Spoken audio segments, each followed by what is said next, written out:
Bonjour à tous, bonjour à vous mesdames et messieurs, bienvenue. Bonjour à vous, bonjour à tous mesdames et messieurs, bienvenue ce matin sur notre antenne, comme c'est le cas de lundi à vendredi avec 10-12 le Zénith, qui encore ce matin vous permet de prendre un petit moment de recul et vous regarder en même temps, oui, surtout regarder le passé, ce passé qui nous rappelle que nous sommes aujourd'hui le 15 janvier 2021, il y a 50 ans qu'il mourait, on va dire fusillé sur une place publique à Bafoussa, après avoir choisi de se rendre lui-même et après des années de maquis, il s'agit exactement de Ernest Ouandjé aujourd'hui. Quel regard et quelle appréciation les Camerounais ont-ils de ce grand homme et surtout de ce nationaliste qui de son temps aura tout donné pour la libération du Cameroun. L'histoire est justement réelle, les faits d'histoire sont là, les historiens d'aujourd'hui tentent tant bien que mal de restituer à la postérité les réalités autour de ce grand moment de l'histoire. Ernest Ouandjé, hommage, honneur, respect pour ceux qui l'ont connu et même pour ceux qui aujourd'hui l'apprendront. Ne l'oubliez jamais, Ernest Ouandjé a tout donné pour la libération de ce pays. Bienvenue à tous, installez-vous confortablement, madame, messieurs. Charles Lamel, Mbombo, Karine, Dominique Audrey, ensemble unis pour la même mission. Jusqu'à 12h, vous serez servis. Charles Lamel Bachou, bonjour à vous et bienvenue ce matin. Bonjour, monsieur Michel Gachou. Bonjour à tous les téléspectateurs. Le Cameroun est descendu si bas que désormais, pour 50 francs, on est prêt à tuer. La preuve, que s'est-il passé à Ndorem PK12, au lycée de Ndorem PK12, un enfant de 13 ans passé expert dans la manipulation de la lame. Madame Nalova pensait avoir résolu le problème en installant les vidéos surveillance dans l'ensemble des établissements scolaires. Voilà que toutes les parties ne sont pas couvertes. Et au lycée de Ndorem, c'est encore un autre massacre. Un 14 janvier, souvenons-nous, quand Colbison, c'était cette fois-là un élève qui poignardait son enseignant. Madame le ministre était arrivée et avait dit qu'est-ce qu'il faisait là, et d'ailleurs il n'avait pas été affecté. Que dira-t-on pour le lycée de Ndorem? Point d'interrogation. Peut-être pour la bonne précision ce matin, Charles Lamemba, il va falloir dire que le petit garçon qui a été blessé à la lame, malheureusement, n'a pas été tué. Il a été soigné dans un hôpital. Heureusement, autant pour moi, n'a pas été tué. Il a été soigné et hier soir, il est rentré chez lui. Mais la situation est sous contrôle puisque celui qui aurait tenté, bien évidemment, d'assassiner son camarade aujourd'hui est entre les mains de la police nationale. J'ajouterais que hier encore, c'était aussi grave au lycée de Deido. Oui. Au lycée de Deido, il y a eu une forte bagarre au lycée de Deido où des élèves se sont retrouvés à utiliser des coups de poing et un certain matériel contendant. Dieu merci, on a calmé, mais on a fait venir les parents. Doit-on garder des enfants violents dans les établissements scolaires? Ça encore, c'est une question qu'il faudrait se poser. Éducation nationale également, mais surtout morale ou encore éducation à la citoyenneté. Quel comportement doivent avoir nos enfants dans les établissements scolaires aujourd'hui au Cameroun? Quels sont en réalité les leviers sur lesquels les ministères de l'enseignement secondaire, de l'éducation de base, voire même de l'enseignement supérieur, quels sont les leviers sur lesquels ces ministères peuvent travailler véritablement pour un retour à la morale, à une belle quiétude, mais surtout à la citoyenneté dans nos établissements au Cameroun? Bonbon Bengan Kandji, bonjour à vous. Jour de deuil, 15 janvier 2021. Vous aussi, vous pleurez aujourd'hui. Ernest Ouandjé. Absolument, absolument. Les trois choses ce matin. J'allais dire une très mauvaise, mais deux très bonnes. Je commence par la mauvaise. Toujours au PK12, un vieillard de 72 ans a été surpris en plein débat sexuel dans des toilettes avec une fillette de 12 ans. Surpris par la mère de cette fillette-là, le vieux, il a pris la clé des champs. Il est recherché par la compagnie des gendarmeries de la localité. Et disons que, des choses pour le dire, il est le locataire de cette famille-là. 72 ans, un ancien de FC Repka, surtout, prédicateur attitré des témoins de Jéhovah. On veut bien voir ce qu'il faisait avec la Bible. Il a pris la clé des champs. Je souhaite que la gendarmerie qui a pris ces problèmes en bras le corps et le procureur de Ndokoti puissent mettre la main sur ce monsieur. Monsieur, si vous êtes vous ne vous reconnaissez pas coupable, rendez-vous simplement et donnez votre version de fait. Merci. Maintenant, les deux histoires glorieuses, vous l'avez dit. 50 ans qu'on a assassiné Ernest Ouandjé. Je me rappelle encore des propos tenus par Amadou Ahidjo à l'époque. Il disait, Monseigneur Ndokmo, je le méprise, il sera gracié. Ouandjé, je le respecte, il sera tué. Voilà les contradictions de Dieu. Mais Ernest Ouandjé a dit, la vérité voyage sans passeport.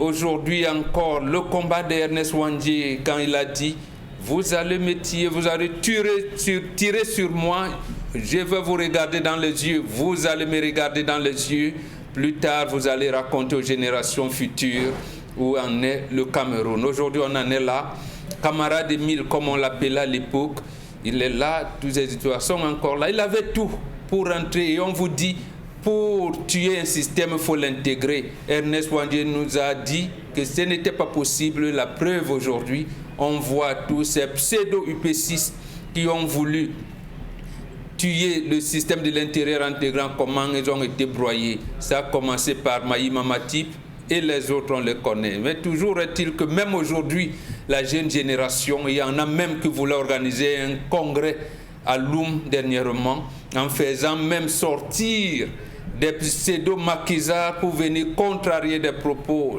de l'homme de main d'Ernest Ouandjé, Ndiacep Mathieu, pour dire que comment Ndiacep c'est lui qui était traité. Bon, voilà comment on va falsifier l'histoire.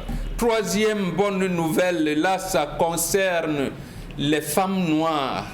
Tenez-vous bien tranquille, les femmes noires. On vous a toujours dit que les Bantous, surtout nos royaumes, respectaient les femmes et donnaient une bonne place aux femmes qui le méritent. La chefferie Bamena vient de nous donner l'exemple typique. Salut à la chefferie Bamena. Mabenkou Kelanga Mossédieu est devenue la première reine de ce royaume depuis 2 siècles. Elle sera en peau de panthère, la seule femme, une femme qui sera en peau de panthère derrière le roi. Également la seule femme qui sera assise derrière le roi. Et c'est elle qui porte là le roi, parce que vous entendiez des sabbats, des pokou, tout ce que vous entendez, vous ne saviez pas comment ça s'est passé.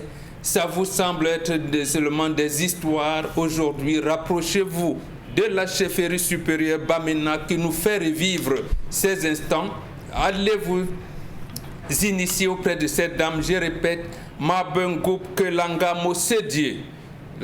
Bonjour madame. Merci. La princesse. Merci beaucoup. Excellent. Très important justement ce matin. Il faut préciser, pas mon cas dit princesse, les Mabengoup c'est des reines. C'est des reines, non, première reine. Première reine, voilà, c'était la bonne non, question. première reine. Voilà. Et qui va aborder justement la peau de la panthère, oui, dit justement tout le prestige qu'elle incarne. Elle porte déjà. Elle porte déjà. Elle porte déjà. Ok, donc vraiment, retour bien sûr à l'histoire du continent, retour aux valeurs africaines, retour à nos cultures en réalité, madame, messieurs. Il est important que vous le compreniez chaque jour. Nous tentons tant bien que mal de vous rappeler ce qui est important pour chacun d'entre nous. L'Afrique est le berceau de la civilisation, nos cultures. Si on s'en éloigne, on sera totalement égaré. Bonjour à vous, Karine Sontier, bienvenue ce matin. Bonjour Michel et bonjour aux téléspectateurs. Il faut dire qu'à Marois, les insuffisants rénaux ont encore manifesté mercredi dernier, réclamant qu'on réouvre le centre d'hémodialyse de l'hôpital régional qui est fermé depuis déjà 3 mois par manque d'appareils. Que de situations au Cameroun. Nous, on va le dire justement que demain, le Chan sera lancé exactement au Cameroun. Dans quel état d'esprit vous, Camerounais, attendez-vous ce Chan aujourd'hui? Connaissez-vous au moins les calendriers? Comment avez-vous apprécié la cérémonie d'ouverture? En tout cas, comment alliez-vous apprécier la cérémonie d'ouverture? À quoi ça peut bien ressembler? En tout cas, Wet Ansi, comme on aime bien le dire. Bonjour à vous, Dominique Audrey Oyengelek, et bon début de week-end. Bonjour Michel Gachou, bonjour téléspectateurs. Toujours grippé? Ça ira. Un peu plus ce matin. Et ouais, vous savez pourquoi. Ce matin, je vous raconte une histoire qui vient du Congo. C'est un Camerounais qui est allé s'installer au Congo avec sa sœur et le mari de sa sœur, puisque le mari de sa sœur a une entreprise là-bas et il a demandé à son petit beau puisque celui-ci est informaticien de formation, il lui a demandé de venir assurer les systèmes informatiques de son entreprise. Ici au Cameroun, le beau-frère a terminé son chantier et également a mis sur pied une école et a demandé à sa femme de rentrer au pays avec les enfants, les 3 enfants qu'ils ont, pour que sa femme puisse gérer le business de ce côté et lui il reste au Congo pour gérer l'autre affaire là-bas. Donc, il est congolais, sa femme au Cameroun. Non, le mari, ce sont des Camerounais. Ce sont des Camerounais qui se sont établis au Congo. D'accord. Et ils ont eu un business. Congo de Sassou. Congo démocratique, Congo de Sassou. D'accord. Et étant au Congo, il a construit une école privée ici au Cameroun. Et la maison également. Donc il a demandé à sa femme de revenir avec les enfants ici. Oui, elle va non seulement gérer le business, mais aussi assurer aux enfants d'avoir un bon cursus scolaire, notamment au niveau du bilinguisme, parce qu'il aimerait que ses enfants soient bilingues. Donc sa femme vit ici au pays, ça fait sensiblement 2 à 3 ans qu'elle est revenue au pays, s'installer avec les enfants, et lui, il est resté avec son beau-frère là-bas. Donc c'est le beau-frère qui nous écrit, il nous dit que depuis que sa sœur est partie, son beau-frère n'arrête pas de multiplier les femmes. Devant lui, il ne s'en cache pas au point où certaines viennent même passer le week-end à la maison. Donc, chaque jour, une nouvelle femme, chaque week-end, une nouvelle femme. Et des copines de sa sœur du Congo ont fait savoir à sa sœur que comme tu es rentrée au pays là, sache que ton mari ici là, c'est devenu un chef-femme. C'est comme ça que le beau-frère a écrit, est devenu un chef-femme, il multiplie les femmes, il les change comme des téléphones portables. Donc, comme tu es là-bas, sache que... Donc maintenant sa sœur lui a demandé est-ce que c'est vrai ce que mes amis me disent. Il a dit non, moi je n'ai jamais rien vu, rien du tout. Et aujourd'hui elle demande à qui? Elle a demandé à son petit frère. Oui, est-ce que c'est vrai ce que mes copines me disent là? Est-ce que mon mari effectivement? Il lui a dit non, moi je n'ai jamais rien vu. Et il dit que le mari de sa sœur, il sait que le mari de sa sœur aime sa sœur. Il va au Cameroun, il vient au Cameroun tous les 3 mois pour passer du temps avec la famille et il repart, il s'occupe bien d'elle et de ses enfants. Mais il a peur parce qu'il sait comment sa sœur est. Est-ce que ce n'est pas être un traître que de ne pas dire à sa sœur que voilà, pendant que tu n'es pas là, ton mari multiplie les conquêtes? Est-ce que sa sœur va lui pardonner le jour qu'elle saura qu'effectivement il savait et qu'il lui a menti en la regardant dans les yeux? Donc voilà votre... Sa situation, c'est ça. C'est ça son problème. Il a peur, bien évidemment, de la réaction de sa sœur au moment où elle saura la vérité. Quand elle saura la vérité. Voilà, mais ils sont mariés. Oui, très mariés, voilà, hyper mariés même. Et que l'homme aime la femme. Selon lui. Et la femme aime également son mari. Très. Et il ne veut pas que sa sœur soit malheureuse. Voilà, c'est important. Parce qu'elle est heureuse dans son foyer. Allez, comment résoudre la question justement de la vérité? On est conscient d'une vérité, mais en même temps, vous savez, peut-être Dominique Audrey, il y a cette assertion qui dit qu'entre l'écorce et là, il ne faut pas mettre son doigt. Est-ce que c'est opportun d'en parler? Bon, vous me regardez comme c'était moi, c'est pas moi le problème. Je vous rappelle, entre l'écorce et là, on ne met pas son doigt. Est-ce que c'est pas facile justement à comprendre cela comme ça? Non. Entre l'écorce et là, pourquoi devrait-il mettre le doigt? Est-ce qu'il met le doigt? Je n'ai jamais rien vu, donc je ne sais pas de quoi tu parles. Bah, s'il y a un trou dans cet arbre, on ne sait jamais ce que peut contenir le trou. Donc on met la main pour savoir de quoi il en retourne. On nous a dit ici que le mariage finit. Non. Quand tu dis on nous a dit, hein, c'est bon si tu taquinais. Non. De façon sérieuse. Je suis pas. Non, de façon sérieuse. Sur le plateau. Monsieur Michel,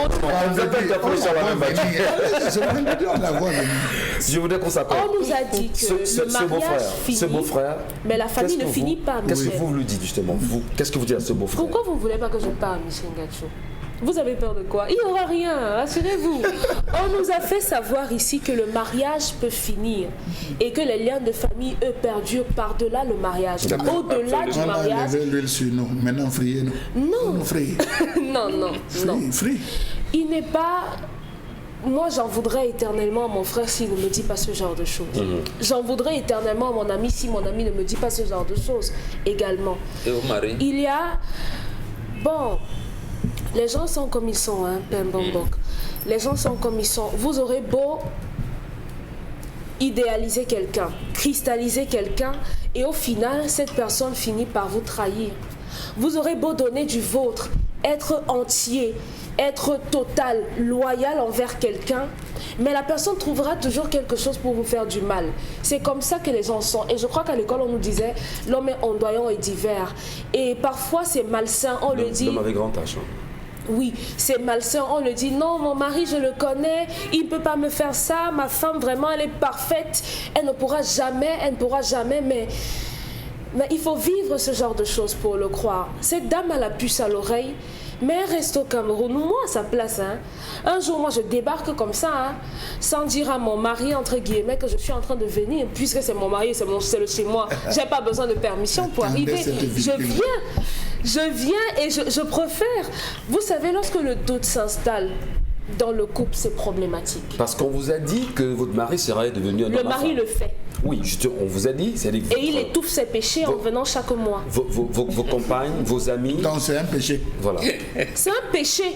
Comment un homme normalement constitué réussit à ramener des femmes dans la maison de sa femme et les fait coucher, je veux dire que, et partage la couche de sa femme avec ces femmes-là. C'est la version toujours le frère qui est témoin et qui protège. C'est la version de qui?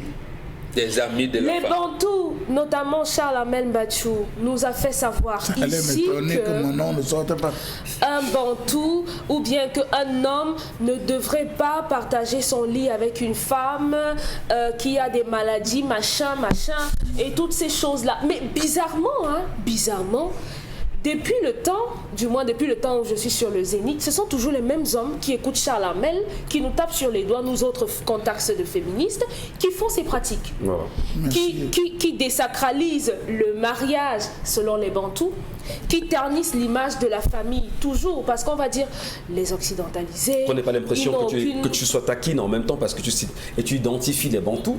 Mais ils identifient aussi concrètement, les occidentalisés. Ce jeune homme qui va avoir une solution. Qu'il dise à sa sœur. Qu'il dise à sa sœur. Oui, qu'il dise à sa sœur, parce qu'après tout, c'est votre sœur. Ne serait-elle pas plus malheureux, justement, en apprenant cela Il vaut mieux qu'elle soit malheureuse un temps au lieu d'être malheureuse toute sa vie. Son mari va lui ramener une maladie. Vous savez comment les maîtresses fonctionnent?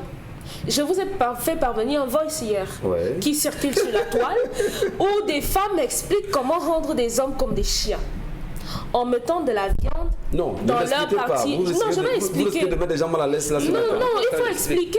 Il faut expliquer. N'ayez pas peur, Michel. Dans ce voice, il y a une femme qui fait savoir que pour mettre les hommes à vos pieds, prenez de la viande, peut-être de la viande de bœuf ou de porc, vous prenez le morceau que vous devez servir à votre chéri ou bien le mari de quelqu'un, vous le mettez dans votre appareil génital pendant 1 heure et ensuite vous attachez et vous cuisinez. Vous lui servez ce morceau-là.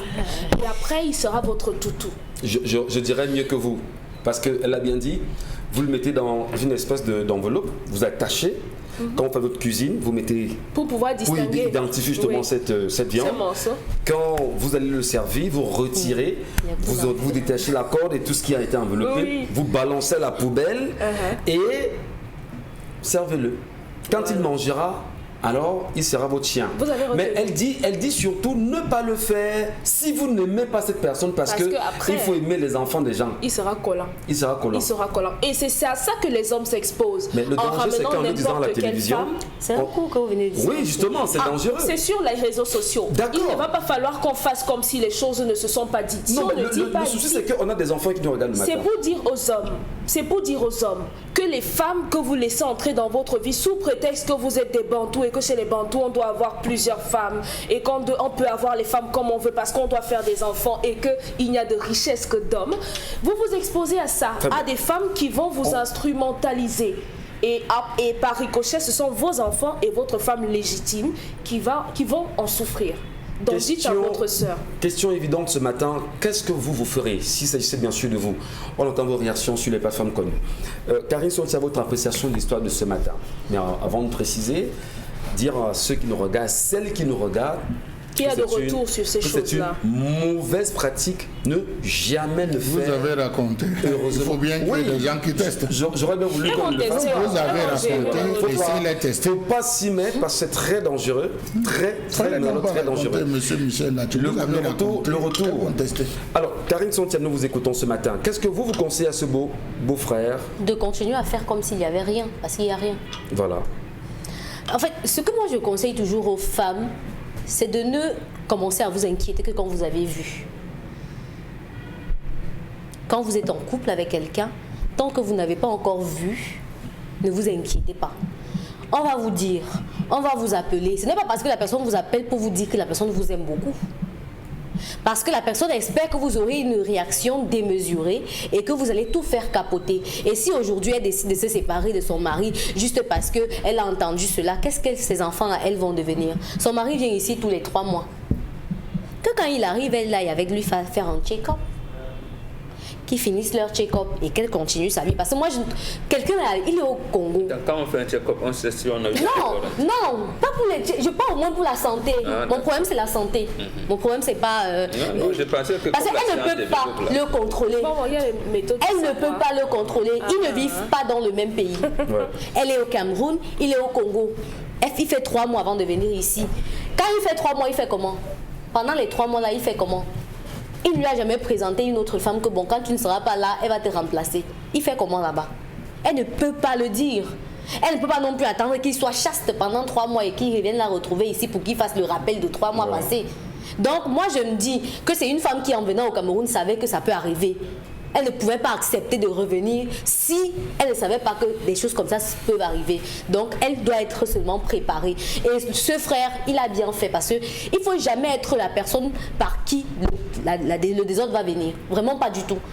Pas du tout. Quand vous êtes témoin des choses pareilles, passez votre route. Ils disent, même s'ils voient, qu'ils ne disent même jamais rien à son beau-frère, qui continue à faire ces choses. Il lui va de son propre avenir parce que son beau-frère lui donne des avantages et tout, qui continue à faire ces choses comme s'il n'y avait rien. Alors, il n'est pas... Il a quand même le devoir de protéger sa soeur, non? Comment est-ce qu'il peut protéger sa soeur? Il fait ça, il protège sa soeur. Oui. Quand il fait ça, il protège sa soeur. Est-ce qu'il dit à sa soeur, écoute, ma grande, en venant ici, fais tout quand même pour avoir un état de santé, un bilan de santé. Est-ce que tu as même là-bas au Cameroun, ça va et tout? Est-ce que subtilement, il devrait passer le message? Non. Pas non. S'il lui dit ça, il va lui mettre la puce à l'oreille.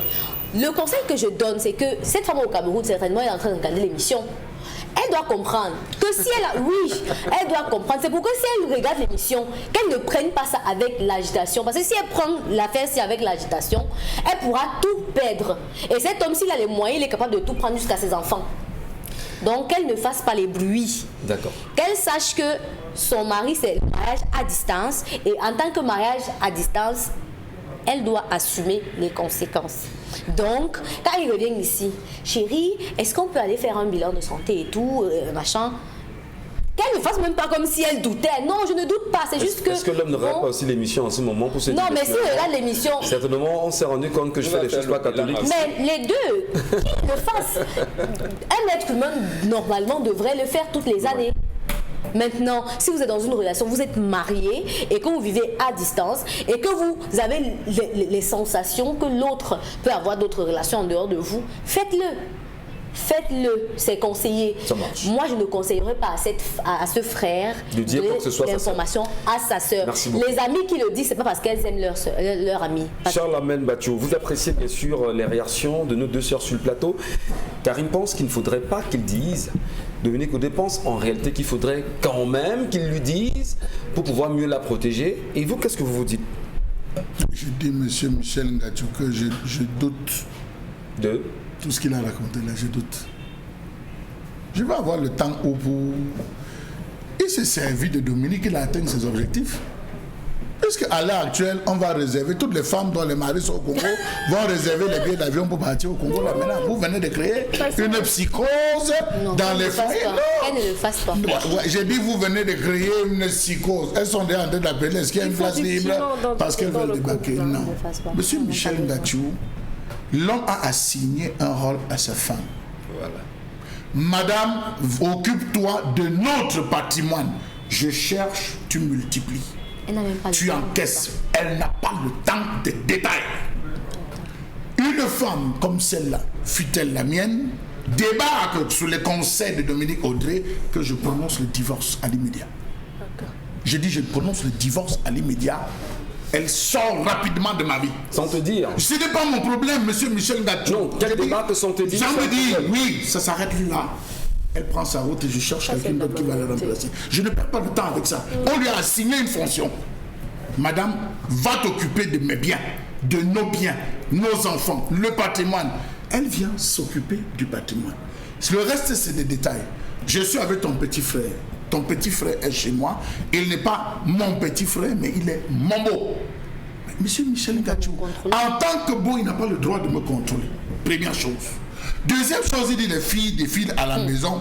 Il vous a envoyé les vidéos. Ah, on a besoin de vidéos. Oui, j'ai besoin de voir. C'est que c'est Ok, faux. monsieur, envoyez-nous C'est les que vidéos, c'est je faux. vous en prie. Premier point. Deuxième point, monsieur Michel Ngatsou. Non, vous pouvez rire.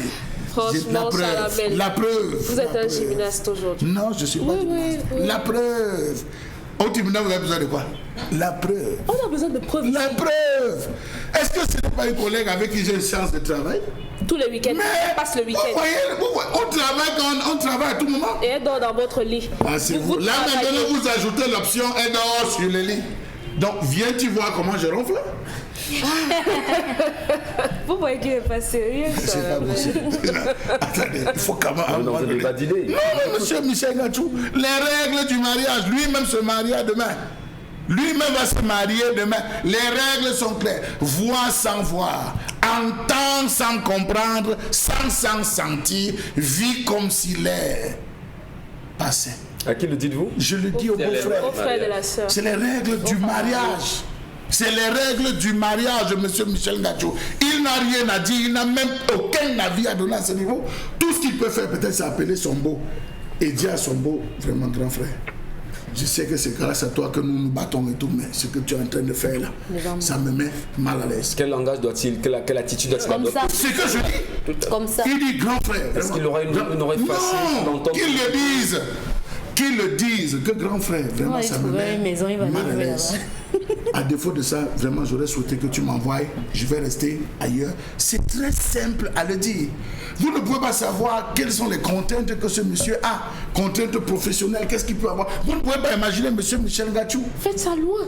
Vous ne pouvez pas. Non, jusque-là, je dis, il y a le doute. Non, faites ça loin. Il y a le doute. Juste, je mets mon doigt au feu. Que le petit homme peut mentir. Il faut respecter Alors, vos femmes. le souci de Dominique Audé, c'est Pas dans la maison de le lit sa femme. conjugal. C'est Pas le lit dans la conjugal qui maison. est Monsieur problème. Michel, Un peu de monsieur respect. Michel, monsieur Mais vous Michel. validez quand même le fait que l'homme peut s'amuser. Vous avez dit que les hommes Mais très loin de sa vous famille, avez dit que de les sa hommes sont famille. tous malades, que vous avez tous la même maladie.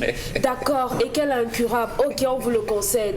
Mais ne venez pas être hospitalisé dans la maison de votre femme. Il y a des auberges pour ça. Il y a des hôtels pour Cher ça. Lamel, est-ce que quand même sur ce point vous n'êtes pas d'accord que nous les hommes, nous devons quand même respecter le lit conjugal, nos maisons, Monsieur et ne Michel, pas ramener n'importe qui chez Vous nous? savez, en racontant une histoire, on cherche à la pimenter pour que ça puisse attirer. Je n'accuse pas Dominique qui restitue les faits, mais j'accuse le petit frère qui Ça, raconte. inégalité. Il a épicé son histoire. Oui, parce que je ne conçois pas. Non, monsieur on Michel. comprend. Il a posé un Monsieur problème, Michel. monsieur Mbathiou. Oui, le fond est là, mais Dominique s'agrippe sur un fait. Vraiment, il faut être un cochon pour changer de femme de manière répétitive. On en voit. Non, Même les vraiment, frères l'ont fait. vraiment, On en vraiment, voit. vraiment. On en Vous parlez voit. de vos frères, copains, copines, c'est une chose. Mais je dis un homme, de manière répétitive, amenez chez vous différentes femmes, alors que vous avez les moyens, vous avez la carrure de louer. Non, monsieur Michel Ngatsou. À un moment donné, Non, mais non, vous le direz quand même. Salamel, soyons sérieux. Permettez quand même. Vous hébergez votre beau-frère à la maison parce qu'à un moment donné, il peut être invalide financièrement. Monsieur Permettez, Michel, monsieur vous savez Mbathiou. ce que je pense? Et puis Je peut-être- pense que ce monsieur n'a qu'une et une seule femme qui l'amène, qui est sa deuxième femme. C'est ce que vous pensez? Oui, D'accord. qui est sa deuxième femme.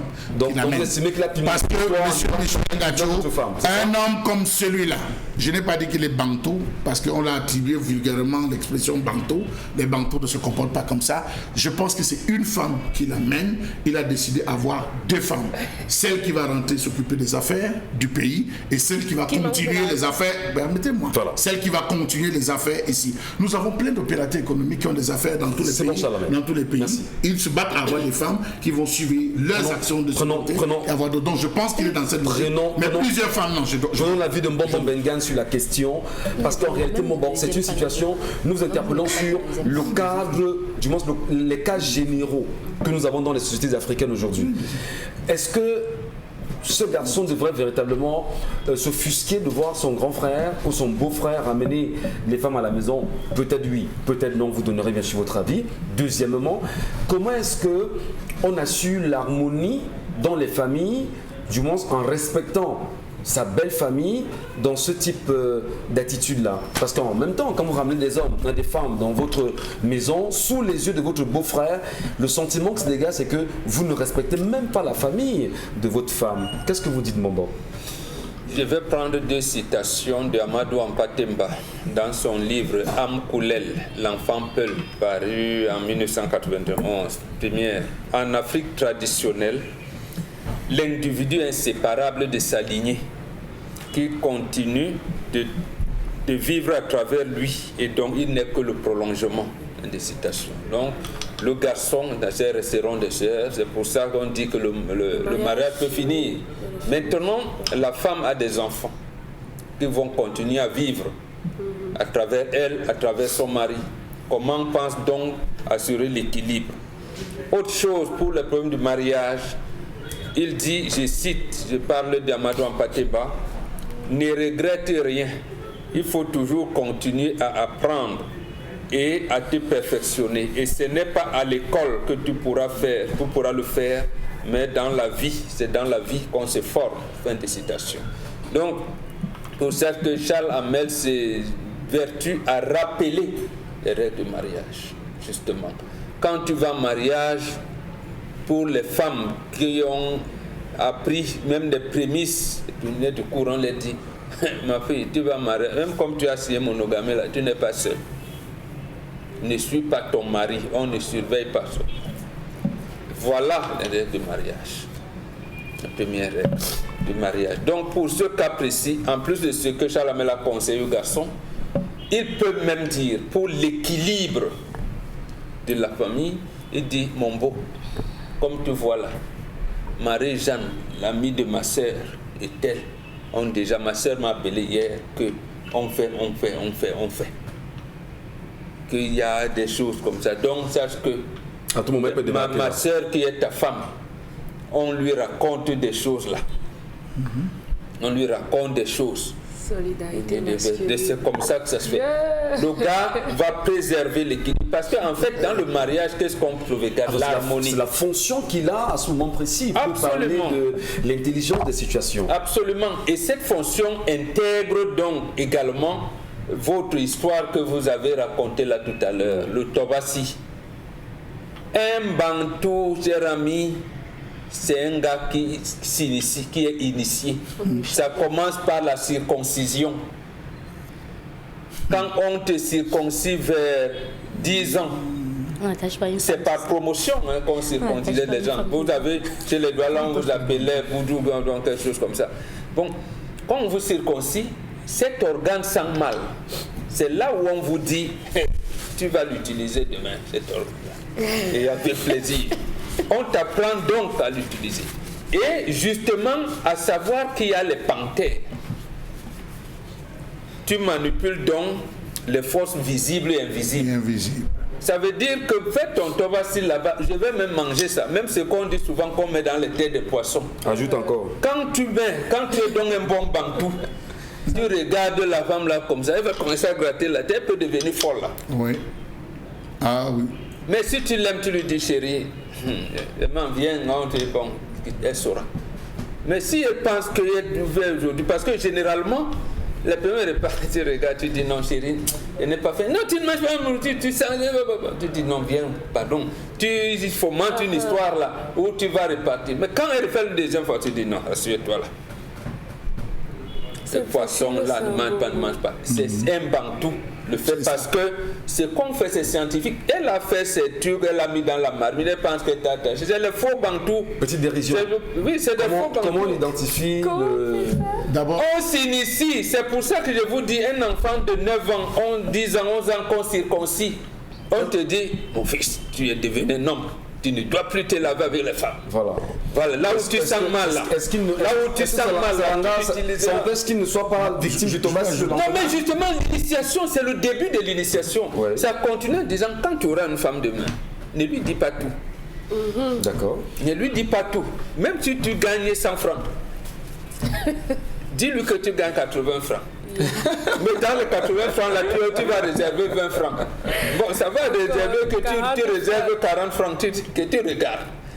C'est quand elle aura 2 ou 3 enfants que tu commenceras à donner l'information à dose homéopathique. C'est comme ça. Et les autres choses, quand un serpent arrive la nuit, quand on siffle la nuit, c'est l'initiation chez les Bantous parce qu'en fait, tu dois être en harmonie avec la nature. Comment vaincre les forces invisibles? C'est ça qui est Bantou. Très bien. Ce n'est pas le fait que quelqu'un a un MBA qui est sorti de Massachusetts Institute of Technology. Il dit, ah oui, j'ai lu Tchekantanjoub, je suis Bantou, viens là, il monte des sangs. Ce n'est pas ça le Bantouisme. Je voudrais... Merci beaucoup, Ben Ganzo.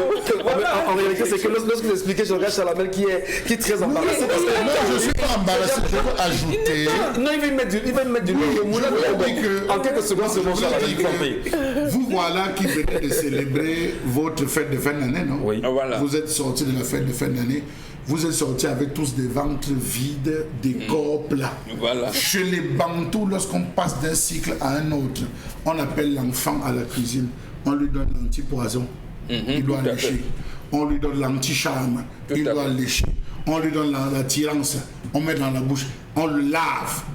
Passant d'une phase à une autre, c'est comme la saison de pluie et la saison sèche. Quand on passe de la saison de pluie à la saison sèche, automatiquement tous les enfants ont les puges.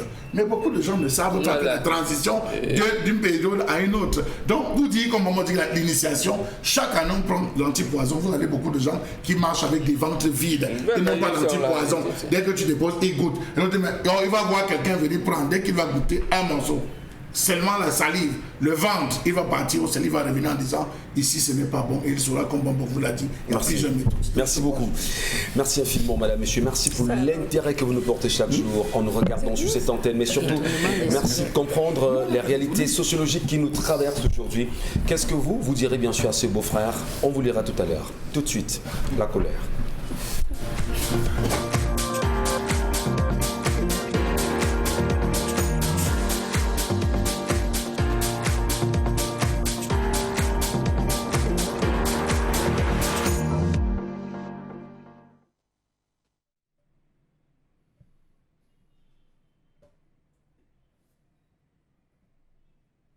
Je m'interroge ce jour sur la question de la mauvaise gestion du reprofilage des pistes rurales dans ce pays. On parle de l'entretien des pistes rurales, on parle de la gestion de ces fameuses pistes rurales. La grave crise économique a traversé le Cameroun dans le courant des années 80 a augmenté considérablement le coût de l'acheminement des personnes et des biens, ce qui constitue encore aujourd'hui un frein tenace à l'amélioration de la compétitivité de l'économie camerounaise et contribue de manière persistante à l'appauvrissement des populations ainsi qu'à l'insécurité alimentaire, sanitaire et sociale. Depuis les années 80 jusqu'aux années 2020, on se bat à faire des routes goudronnées dans les axes. On se bat à goudronner, faire des voiries urbaines au détriment des pistes rurales. Pourtant, à 70%, ce sont ces pistes de collecte, ces pistes rurales qui permettent aux zones urbaines d'être ravitaillées en nourriture. Comment comprendre qu'en Europe, on se bat à goudronner les villages, les plantations, les axes qui sortent des plantations vers la ville. Et qu'en Afrique étrangement, on se bat plus à goudronner les villes, on se bat à bitumer les axes, plutôt qu'à prévaloir et à mettre en avant ces différentes zones. Étrange, me direz-vous. Le chef de l'État avait fait de la réhabilitation, du développement des infrastructures routières et des pistes rurales l'un des axes prioritaires de son septennat, avec pour conséquence à moyen terme la réduction de la pauvreté. Allez voir, est-ce que le chef de l'État a tenu sa propre promesse? Point d'interrogation. À ce jour, peut-on dire qu'il a atteint, le chef de l'État, les objectifs qu'il s'est fixés à lui-même? Non. Parce que jusqu'à ce jour, 70% des différentes zones rurales ne sont pas couvertes, ne sont pas entretenues, ne sont pas aménagées, parce que l'argent est détourné. L'insuffisance d'infrastructures routières et le manque de mobilité des communautés rurales constituent des obstacles importants au développement rural. Pourquoi est-ce qu'il est désormais difficile de manger à Douala le manioc, le macabo, le plantain, la patate, et j'en passe sur le marché, parce que les produits pourris dans les champs, l'ensemble des produits se retrouvent à pourrir au bord des routes. Il n'y a pas accès. Equinox Télévision, de la période d'octobre à décembre 2020, n'a eu de cesse à présenter des zones rurales où l'accès était extrêmement difficile. Vous avez pu voir des reportages. Comment comprendre que le peu de moyens mis à la disposition des départements en charge des pistes rurales se retrouvent à orienter les budgets à des fins autres que celles planifiées? À qui incombe la fonction d'entretenir l'ensemble des pistes rurales dans ce pays? Point d'interrogation. Comment comprendre le mauvais entretien des pistes rurales dans certaines régions de ce pays alors que les budgets sont votés, décaissés, mais détournés à d'autres fins? Le déficit des routes rurales au Cameroun plombe les efforts des agriculteurs. Et ce n'est pas les entreprises adjudicataires qui manquent avec tous les financements que cela incombe. Pour améliorer durablement les infrastructures rurales, il importe en premier lieu de se poser les bonnes questions pour ce qui est de ce pays. À qui devrait revenir la responsabilité des routes d'intérêt local, des pistes et des chemins villageois, nonobstant aussi la question juridique à poser. Comment mobiliser à l'échelon local les capacités nécessaires à leur gestion? Qui assurera le flux suffisant et régulier des ressources financières destinées notamment à l'entretien du réseau? Point d'interrogation.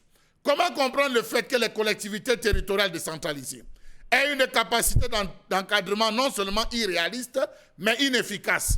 Volonté du centralisme politique de Yaoundé. Comment comprendre qu'il ne revient pas pleinement à ces communes, collectivités territoriales décentralisées, de procéder à la préparation des plans, les programmes de travaux, les tracés, le cahier de charges, les contrats, de même que le contrôle d'exécution? Comment comprendre qu'il n'existe pas de suivi concret des travaux confiés à certaines entreprises? Malgré les efforts du gouvernement, les pistes villageoises, les chemins et passerelles constituent les infrastructures de transport rural dont disposent les habitants pour accéder au marché et aux services sociaux ou pour se procurer de l'eau et du bois de chauffe. Combien de fois êtes-vous allé au village pour vous reposer et vous avez vu des mamans fatiguées transporter des régimes de plantain dans des huttes et entendre des voix lorsque vous posez la question de savoir où elle sort, vous dit qu'elle sort à peu près de 13 km. Elle est partie parce que là où elle habite, son lieu d'habitation et sa plantation, c'est 13 km. Elles le font chaque jour. C'est des élites, c'est des responsables du ministère des Travaux publics, mais hélas, qu'est-ce que ça change? Rien. Les agriculteurs se déplacent sur de longues distances pour se rendre au champ, portant des outils, des engrais, du bois de feu, de l'eau et les récoltes. Un trajet en ville ou au marché commence et se termine sur une piste ou un petit chemin. Pourtant, l'argent de l'entretien se balade dans les comptes privés de certaines personnes. Comment comprendre que la plupart du réseau rural camerounais se trouve dans un piètre état? Les routes de nombreuses zones rurales sont effectivement coupées pendant les saisons de pluie. Dans presque tous les coins de ce pays, les populations souffrent. On peut citer des exemples de récoltes excédentaires qui ont pourri au point de ramassage, faute de moyens de transport. Les pistes rurales dans ce pays souffrent de 5 plaies béantes, de costauds de plaies qu'il faudrait décrire aujourd'hui. Vivement que le chef de l'État revienne à cette promesse et que des sanctions soient données. Vivement que les présidents de région récupèrent leurs dus. Parce qu'au fin de compte, vous allez vous rendre compte qu'il y a une représentation, une surabondance de représentation de tous les ministères de la République dans les collectivités territoriales décentralisées. Si un maire ne parvient pas à gérer l'entretien d'une seule route, qu'il produit et qui fait tourner l'économie de tout un village, que ce soit Yaoundé qui doit signer et le délégué départemental qui valide, c'est à se demander, bon Dieu, où va-t-on dans ce pays? La colère de ce matin, exprimée en même temps pour vous, monsieur et madame. Vous êtes très loin d'ailleurs de nous, pour ceux qui nous regardent dans des coins très reculés de la République. Nous vous saluons de ces endroits et beaucoup de courage quant à la colère exprimée par Charles Amen Badiou qui vous identifie là-dedans. On sait qu'il y a dans des petits villages au Cameroun des personnes qui quittent effectivement leur domicile et peuvent effectuer 13 km par jour, voire 20 km tous les jours aller-retour pour tenter tant bien que mal de ramener ou d'acheminer la nourriture des champs qu'ils tentent également de faire écouler à travers les grandes villes. Chose assez difficile aujourd'hui et Charles Amen Badiou pose le doigt sur le réel problème, c'est l'accès, la voie, la route qui est quasiment, si vous voulez, qui n'existe presque pas dans ces petits coins. Qu'est-ce qui peut bien justifier cette réalité aujourd'hui? Mais on va, avant de parler des justificatifs, peut-être vous demander, Dominique Audrey, avez-vous au moins vécu ces réalités avec des personnes qui souffrent aujourd'hui du manque de route dans leur localité, incapables justement d'acheminer les produits de cette localité vers des grandes villes? Du moins, votre réalité, votre vécu, il y en a moins? En réalité, ce que j'ai vécu, je l'ai vécu avec les commerçants au niveau des marchés. Oui. Lorsque vous allez dans les marchés pour acheter ne serait-ce qu'un régime de plantain, là, vous partagez la souffrance de ces gens-là. Parce que lorsqu'on va vous dire qu'on vous donne 5 doigts de plantain à 500 francs ou à 1000 francs CFA, vous souffrez dans votre chair. On s'écrit, mais comment c'est aussi exorbitant, ça coûte cher. Mais ces gens-là vous diront, pour transporter ça, c'est le transport qui coûte cher.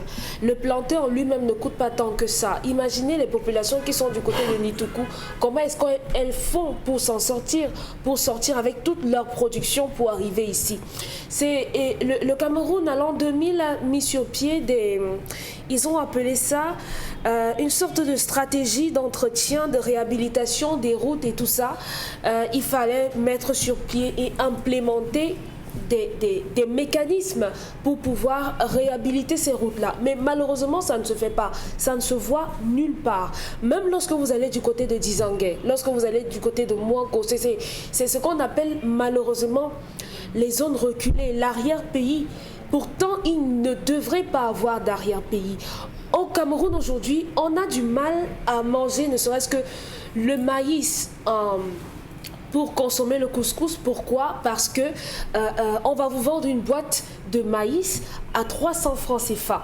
Mais le maïs, il y en a même à revendre. Mais malheureusement, ça pourrit en route. Regardez à l'est. Comment on fait pour acheminer la marchandise? Il n'y a pas moyen, simplement parce que les gens sont bloqués dans leur champ. Ils sont obligés de brader les prix pour ceux qui viennent acheter là sur place. Ça n'arrive pas à sortir, malheureusement, ça pourrit. Et on l'a vu aussi avec la tomate. Il y a eu beaucoup de personnes qui, par-delà le fait qu'il n'y avait pas suffisamment de marché pour pouvoir écouler, il y a d'autres qui n'ont même pas pu sortir pour pouvoir vendre leurs marchandises. Si vous connaissez Ngungumu, c'est après soi là-bas, oui. Il y a aussi des gens là-bas qui travaillent, qui font des champs. Moi, je connais des personnes qui travaillent là-bas, mais qui n'ont pas la possibilité d'acheminer leurs marchandises au niveau des grands... Nous ne vous parlerons pas de Kola. Il y a dans le centre. Vodola, Kolopom, Monatélé, Obala, où on fait un travail formidable. Les populations travaillent très bien et malheureusement ne peuvent pas acheminer justement leurs produits à les grandes villes. Le ministre des Travaux publics, je crois que c'est à lui qu'on devrait s'adresser. Il faudrait qu'il dise pourquoi est-ce que ces zones ne sont pas viabilisées ou bien les routes ne sont pas aménagées pour pouvoir sortir. Vous imaginez si vous avez investi 500 000, disons 1 million dans une plantation pour faire du plantain et que au moment de faire sortir cela, lorsque vous faites l'État, vous ne réussissez même pas à avoir 500 000, ça ne vaut pas la peine. Conséquence, on va nous ramener des plantains et du maïs et autres qui viennent de l'étranger. Pourtant, on a des producteurs locaux qu'on est censé accompagner et il y a énormément d'organismes internationaux qui ont voulu accompagner le Cameroun dans ce processus-là. Et malheureusement, rien n'est fait. Au-delà, bien sûr, des textes quand même qui aujourd'hui ne permettent pas à un quelconque individu de se lancer dans la construction d'une route, parce qu'en réalité, c'est un seul texte qu'ils encadrent au Cameroun, oui. C'est interdit. Il est quand même opportun de se demander pourquoi est-ce qu'il y a tant de difficultés autour, Karine Santia, sur la faisabilité des routes. Les maires sont limités dans leur action en réalité. Tout est vraiment hyper centralisé, comme le disait Charles Amen tout à l'heure. Ce sont les ministères qui décident à travers justement les délégations, soit régionales ou départementales, pour que les choses puissent se faire. Et parfois même, on vote des budgets pour ces routes et on vous dit 3, 4, 5 ans après que les budgets ont été votés, mais la route n'arrive pas. Concrètement parlant, Le budget était financé, décaissé. Effectivement. Voter, décaisser, mais jamais il y a de route. Est-ce qu'à un moment donné, on ne peut pas se dire qui contrôle quoi, finalement? En fait, qui contrôle quoi? C'est le pouvoir qui est central qui contrôle tout, en fait. Je pense que ce qui se passe, c'est que le pouvoir a peur de voir que tout est développé. Il perdra alors tout le pouvoir qu'il a sur les régions qui l'utilisent généralement, même en période électorale. Mais la particularité, c'est qu'il y a des financements qui sont faits. La BAD a financé un projet de 257, si je ne me trompe pas, 257 km de pistes à réhabiliter récemment. Et puis, le projet était élevé à 5 milliards de francs CFA dans certaines zones rurales du Cameroun. Sauf que finalement, jusqu'ici, le projet n'est pas encore réalisé. Et ce qui se passe, c'est que cela cause un réel problème dans le cadre de la production et la commercialisation même des produits agricoles. Que ce soit au niveau de l'achat même des produits qui servent à l'agriculture, c'est-à-dire que de la semence et même des engrais, comment les transporter jusqu'à ces zones rurales-là, il y a de grosses difficultés. Rendez-vous bien compte que en période de campagne, les grandes campagnes de café aujourd'hui ont ce genre de problème. Dans la région de l'Ouest, par exemple, je vais prendre la région que je connais beaucoup, le département de la Ménois, particulièrement à Sanchou, il y a des grands hectares de café de ce côté-là, et ce dont les populations ont besoin particulièrement, c'est des routes qui leur permettront d'arriver ne serait-ce qu'au centre-ville afin de pouvoir acheminer ces produits-là dans les usines afin qu'ils soient, je ne sais pas, séchés, concassés et autres.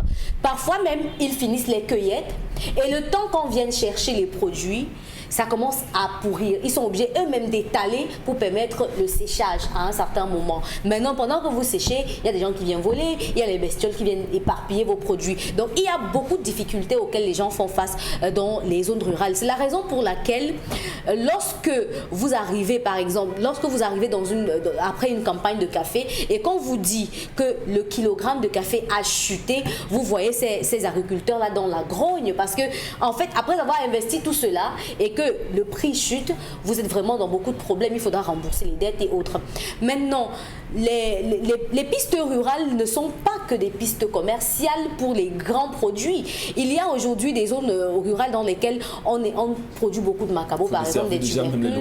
Oui, pour desservir les localités. Mais il y a des zones rurales qui servent de grands centres commerciaux pour d'autres zones environnantes. C'est-à-dire qu'il y a des zones où il y a des grands marchés, où la plupart des villages viennent s'approvisionner.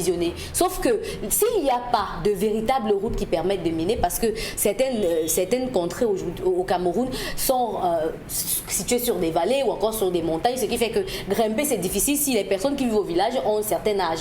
Donc ça fait que c'est difficile d'y arriver pour acheter des produits et acheminer dans votre marché à vous. C'est très difficile pour les personnes qui vivent en campagne. Mais il faut dire que c'est encore un autre problème pour notre économie en elle-même. Vous avez vu les vendeurs, les producteurs de tomates dans le Mungo, si je ne me trompe pas, récemment, Equinox a montré un reportage lors de la période de pénurie de tomates. Et puis, on nous disait que les produits sont obligés de pourrir dans les champs parce que vous produisez et le transport coûte plus cher que le produit même que vous allez acheminer vers le marché afin que les gens viennent acheter.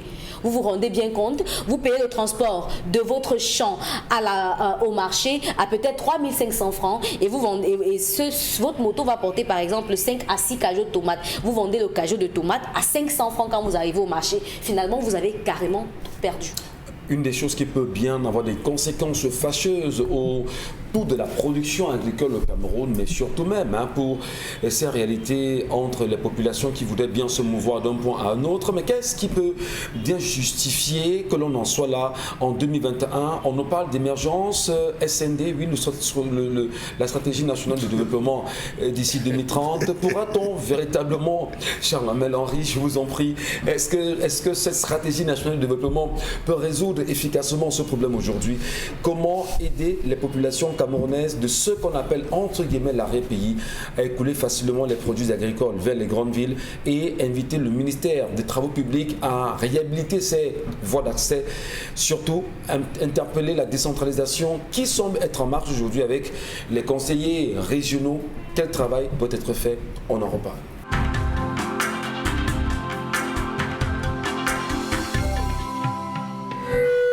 Bienvenue à vous, mesdames et messieurs. Nous sommes à quelques heures du lancement de la compétition du Chan au Cameroun. Les Camerounais sont-ils intéressés par cette compétition qui se joue en terre camerounaise? Dans quelles conditions sont arrivées les équipes étrangères au Cameroun? Comment se sentaient-ils au Cameroun aujourd'hui? Qu'est-ce qu'on peut bien filtrer comme activité autour? Pourquoi il n'y a pas aujourd'hui, va-t-on dire à quelques heures effectivement, une certaine effervescence autour de cette compétition du Chan organisée en terre camerounaise? Si tel il est vrai que nous préparons en réalité le CAN, la CAN autant pour moi, qui est censée se tenir en 2022, avons-nous le sentiment que le Chan nous donne déjà une image de ce que peut ressembler la CAN à venir? Madame, Messieurs, posons-nous des bonnes questions. Le Cameroun est-il prêt ou pas? On en reparle encore ce matin. Nous aurons le temps pendant toute la compétition d'apprécier aussi le niveau de jeu. Les Camerounais qui sont descendus justement dans les starting block, disons-le ainsi, et qui se préparent à rencontrer certaines équipes pendant cette compétition, sont-ils prêts véritablement? Est-ce que le Cameroun peut sauver enfin l'honneur de l'équipe nationale A' du Cameroun pendant cette compétition du Chan? Nous tenterons aussi de revoir ce que l'entraîneur camerounais nous aura présenté pendant cette compétition du Chan. N'oubliez pas, ça bouge beaucoup sur les réseaux sociaux, cette rencontre entre Samuel Eto'o et quelques lions également, les déclarations faites, comment les Camerounais l'apprécient-ils? Nous en parlerons dans un instant. Bienvenue à vous. Charles Hamel, Bonbon Bengan, Dominique Audrey, Karine Santia, nous sommes encore avec vous et nous tentons de bien comprendre cette question du reprofilage des axes routiers dans, on va dire, les localités du Cameroun et l'accès ou l'acheminement des produits agricoles vers les grandes villes aujourd'hui. Qu'est-ce qui se passe? Qu'est-ce qui fait problème? Bonbon Bengan, vous avez suivi la colère exprimée par Charles Hamel il y a un moment. Qu'est-ce qui fait problème au Cameroun? Mauvaise gouvernance? Manque de compétitivité? Mauvaise stratégie justement de développement mise en place pour nos axes routiers? Mauvais entrepreneur d'État? Qu'est-ce qui fait problème de votre point de vue? Non, Dominique Audrey a utilisé une expression là qui, justement, si je comprenais, peut-être j'allais répondre clairement à votre question. Bon, mais l'erreur me revient aussi, parce qu'on m'a envoyé à l'école, mon cerveau n'a pas bien assimilé les choses pour que je puisse comprendre beaucoup de choses. Mais bon, elle a dit l'arrière-pays. J'entends cette expression souvent. Il y a le devant du pays et l'arrière du pays, ou bien l'avant-pays, l'arrière-pays. Donc, où se trouve le pays? Le drame avec ce thème d'arrière-pays, c'est dans les livres d'histoire où à l'arrivée des colons, en réalité, sur la côte, on parlait justement de l'entrée du pays à travers la côte. L'interland, justement. Donc, l'entrée du pays. Et l'arrière-pays. Et l'arrière-pays. Ça, ce sont des thèmes qui quand on les reprend donc en campagne électorale aujourd'hui, ça a quelle signification? J'étais dans l'arrière-pays. Dans l'arrière... Bon. Voilà. C'est péjoratif. Voilà. C'est péjoratif. Voilà. On parle du pays et voilà. Du pays. Le pays est quelque part. Bon, lorsque vous êtes donc là-bas, vous n'êtes pas dans le pays. Donc vous êtes derrière. Bon, à ce moment-là, on doit donc être derrière. Non. 2020, ça a été marqué par deux choses, deux informations fondamentales qui se rallient à la colère de Charles Hamel. Oui. Il y a un chef qui est allé prendre les dons du chef de l'État relativement aux mesures barrières de Covid. On lui a donné, je pense, un seau maçon, un savon. Et il a dit au préfet, merci monsieur le préfet, mais dites au chef de l'État, ce n'est pas ce que je veux. Je veux les routes. Je veux les routes pour pouvoir, le savon, je peux laver le savon et tout. Deuxième cas, c'est un autre chef. Là encore, c'est une femme. Bon, Dieu, l'histoire sait faire les choses. Oui. Elle dit au sous-préfet, les camions, les billets de bois ne traversent pas ici. Je n'ai pas de route. On vient gâter le peu de route qu'il y a ici. Il dit même, tu es mon collaborateur, tu n'es pas mon patron. Donc, voilà. Voilà les deux images qui traduisent ce que Jean-Marc Ella disait depuis des années 80. D'abord dans ces 2 livres, l'Afrique des villages et la ville en Afrique noire. Mais davantage en 90, il a écrit un autre livre chez Kartala. Il disait « Quand l'État pénètre en brousse » ou la riposte paysanne face à la crise. C'est ça qu'il dénonçait là. Et les anglophones sont revenus avec les mêmes choses. Les gars avaient leur calendrier agricole. Ils savaient qu'il y a une petite saison de pluie, il y avait. Donc, avant d'engager telle culture, on reprofile les routes. C'était dans leur agenda, c'était systématique depuis 1917. Ils ont fonctionné comme ça de 1917 jusqu'à 1965-66. Le jour au jour où, en septembre 1966, Aïdou a dit non, vraiment votre affaire là ne n'est plus. Les engins vont monter, c'est à Yaoundé que les décisions vont être prises. Dans le Cameroun francophone, je pense que vous avez entendu l'expression piste cacaoyère. Oui. Voilà. Piste de collecte. Voilà, voilà, donc en réalité, on laisse donc l'arrière-pays avec cette piste. Parce que nous, en notre pays, on avait ce qu'on appelle les coopératives. On est revenu là après avoir pivoté avec les GIC, les cacaoyères. Donc il y a une politique savamment montée pour dire que nous avons refusé le développement. Parce que justement, on dit, là où la route passe, le développement suit. Comment vous pouvez expliquer que je prends le cas de Onkam? On a un village comme Bebo, grand bassin de production de cacao. Ouais. Si vous prenez par Kekem, vous payez facilement la moto à 5 000 francs pour une descente d'une dizaine de kilomètres. Vous entrez par la Moumé. Vous prenez par la Moumé, c'est à l'autre. Grave. Au point où vous ne pouvez pas. Vous êtes en Dikinimeki, vous allez à Nituku, vous arrivez à Ndom. Par Nituku, par Omen, pour arriver à Ndom, c'est la croix et la bannière. Ne parlons pas des autres, Ndokbabé, ou je ne sais pas moi, Ndokmongo, ou tout. C'est terrible. C'est terrible. Vous êtes à Boumiébel, vous voulez arriver dans le village du président de la région du littoral actuel, Polycarpe Banglo, à Nyanon. Ce n'est pas possible. Donc vous voyez, c'est là où Karamel aime le dire. Vous voyez, comment je vais dire ça, un doigt de manioc qui dépasse le ventre de Chalamel. C'est là, il faut faire quoi? On vous devant même les bombes, un tumba à 50 francs. 50 francs. Un tumba à 50 francs. Les gros là. Comme disait Dominique Audrey a bien fait de donner cette photographie. Vous étiez un tumba là-bas à 50 francs. Vous allez vendre ça déjà à Boumiébel, ça va coûter 100 francs.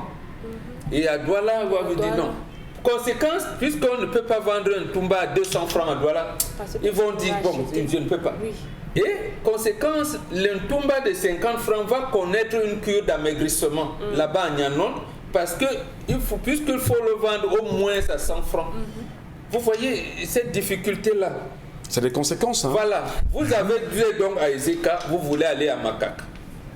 Voilà. Vous ne pouvez pas. Donc, le sous-préfet de Makak, vous pouvez aller à Ezeka. Voilà. Non, il est obligé de passer par un autre arrondissement Bonjok pour arriver à Lac-Lourd. Pour arriver, c'est la croix et la bannière. Pour revenir par Lac-Lourd, rentrer par Boumiébé pour aller à Ezeka. Parce qu'entre Makak et Ezeka, vous ne pouvez pas. Et on a détourné l'argent. Ouais. Ou alors on a refusé de reprofiler les routes. Parce que Chalamel l'a dit aussi, Karim également, on confie le marché, quelqu'un estime Gadida. C'est nous qui avons dans le pays, on reprofile ça pourquoi. Donc voilà des situations. Pour mettre de votre moulin Bengan, nous avons eu la chance une fois de nous rendre dans un petit village qui s'appelle Noumla, pas très loin de Bazou. Dans les collines là-bas et pas très loin justement, je vais dire dans limitrophe avec le Cam en réalité, mais il faut le dire, une zone où la terre est hautement, si vous voulez, vachement fertile. Les terres sont fertiles, la nourriture qui sort de là, mais il n'y a pas de quand même. Je vous raconte dans l'histoire.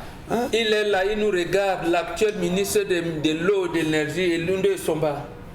Il est allé à son loulou. Le canton d'Ogbok. le canton d'Obo dit, je ne croyais pas que la route est... Je pensais que c'était bitumé ici. Donc, pour voir le barrage, le plus grand barrage électrique que nous avons, on ne peut pas y aller. C'est-à-dire que même les agents Eneo, ça a commencé avec la Sonnelle, ils pouvaient faire 3 jours en route entre Sombengue et Sondolo. Parce qu'il n'y a pas de route. Il n'y en a pas. Quelquefois, quand vous avez la chance qu'un grumier est tombé, vous êtes foutu. Vous êtes foutu.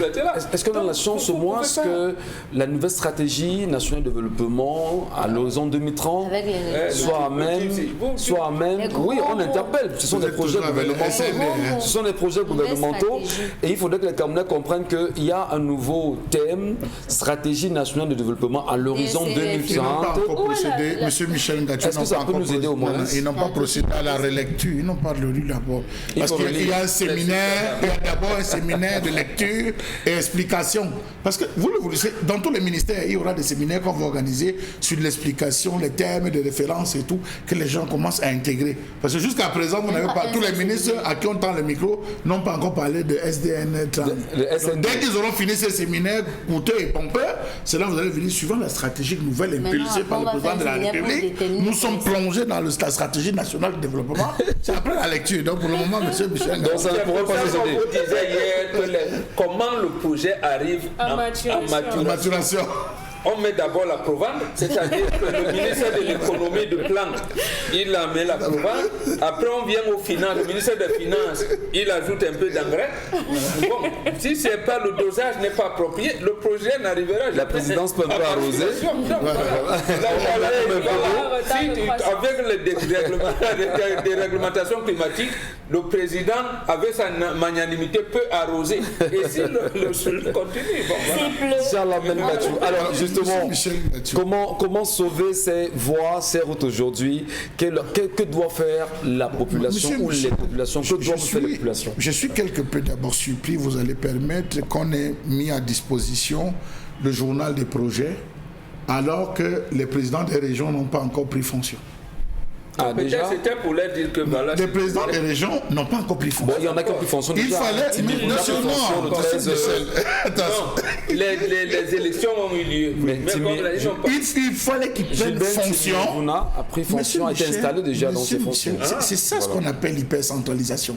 Il devait prendre fonction, s'entendre avec, organiser les premières assemblées, définir les priorités immédiates à court, moyen ou long terme et faire de la budget. Parce qu'on va leur donner un budget qui leur servira à quoi? Implémenter ce dont on a décidé pour une interrogation. Non, on va leur dire, le chef de l'État a déjà décidé. D'abord, là, donner les orientations du budget en octobre 2020. L'Assemblée a voté. Voilà. Cherchez l'argent vous-même. Toutes les déclarations que Paul Polycarpe Mbalo a fait, j'ai bien peur que ça le rattrape pour son mandat parce qu'il ne fera qu'appliquer ce qui aura été défini et décidé. Comme Momoga est en train de le dire, c'est là, allez-y. Première chose, M. Michel Ngachou, le Cameroun, les pistes rurales, les routes rurales souffrent de 5 plaies béantes. La première, c'est l'absence de définition claire des responsabilités. Est-ce que vous savez que dans la gestion des pistes rurales, des routes rurales, il y a 7 ministères qui interviennent. 7 ministères qui interviennent dans ce processus, M. Michel Ngachou. Comment est-ce que le maire va se lever pour pouvoir gérer? Il y a le MINADER qui intervient, il y a le ministère des Travaux publics, il y a le MINDU à un certain niveau qui intervient, il y a le MINFI qui intervient, le ministère de l'Environnement, de la Faune et des Forêts. Mais M. Michel Ngachou, sans oublier la commission départementale que supervise le préfet. Donc vous allez vous retrouver, il y a toute une masse et vous vous demandez, mais on va faire comment? Comment est-ce qu'on va réussir à gérer cela? Premier plein dans ce pays. Deuxième plein, M. Michel Ngachou, les services centraux, donc Yaoundé, a tendance à prendre des décisions sans consulter les collectivités territoriales décentralisées. Je vous prends, M. Michel Ngachou, vous arrivez dans un village, la principale route rurale en terre qui est censée sortir les meilleurs produits de la terre n'est pas viabilisée, n'est pas reprofilée. On va chercher la route qui conduit chez le maire.